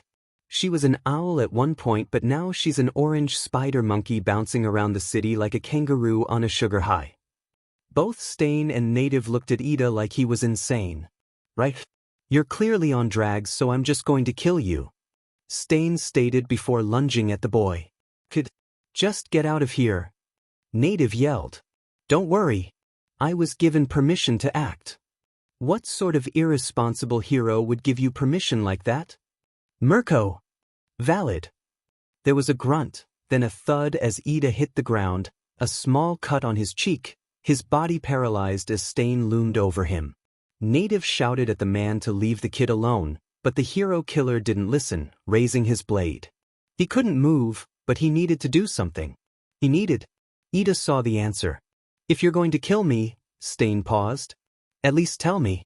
My brother is a good person who always sees the best in others. So why did you cripple him? You claim your brother is a good person, but he is only slightly better than the other fakes plaguing this society. Stain sneered.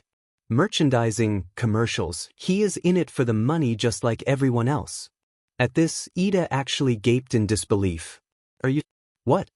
My brother has over 30 sidekicks. The merchandising and commercials are mostly to pay them all. And that is the problem. Any hero who accepts money for their deeds cannot be called a hero. You're insane. Heroes have to pay bills and living expenses just like any other person. This isn't like the pre-Quirk comics. Not everyone has wealth like Batman or Iron Man or Black Panther. This is a full-time job. I would not expect a mere child to understand. What I understand is that you're completely delusional. Have you even stopped to consider the family and loved ones of the heroes you've murdered? Stain narrowed his eyes. You're stalling. I am, but I still stand by what I said. Midoriya, for God's sakes, stop aura farming and get down here. Stain whirled around just in time to see a figure leap off the rooftop towards him. Before he could even react, a metal gauntlet connected with his face and probably would have broken his nose if he still had one. G. Murin. G. Murin.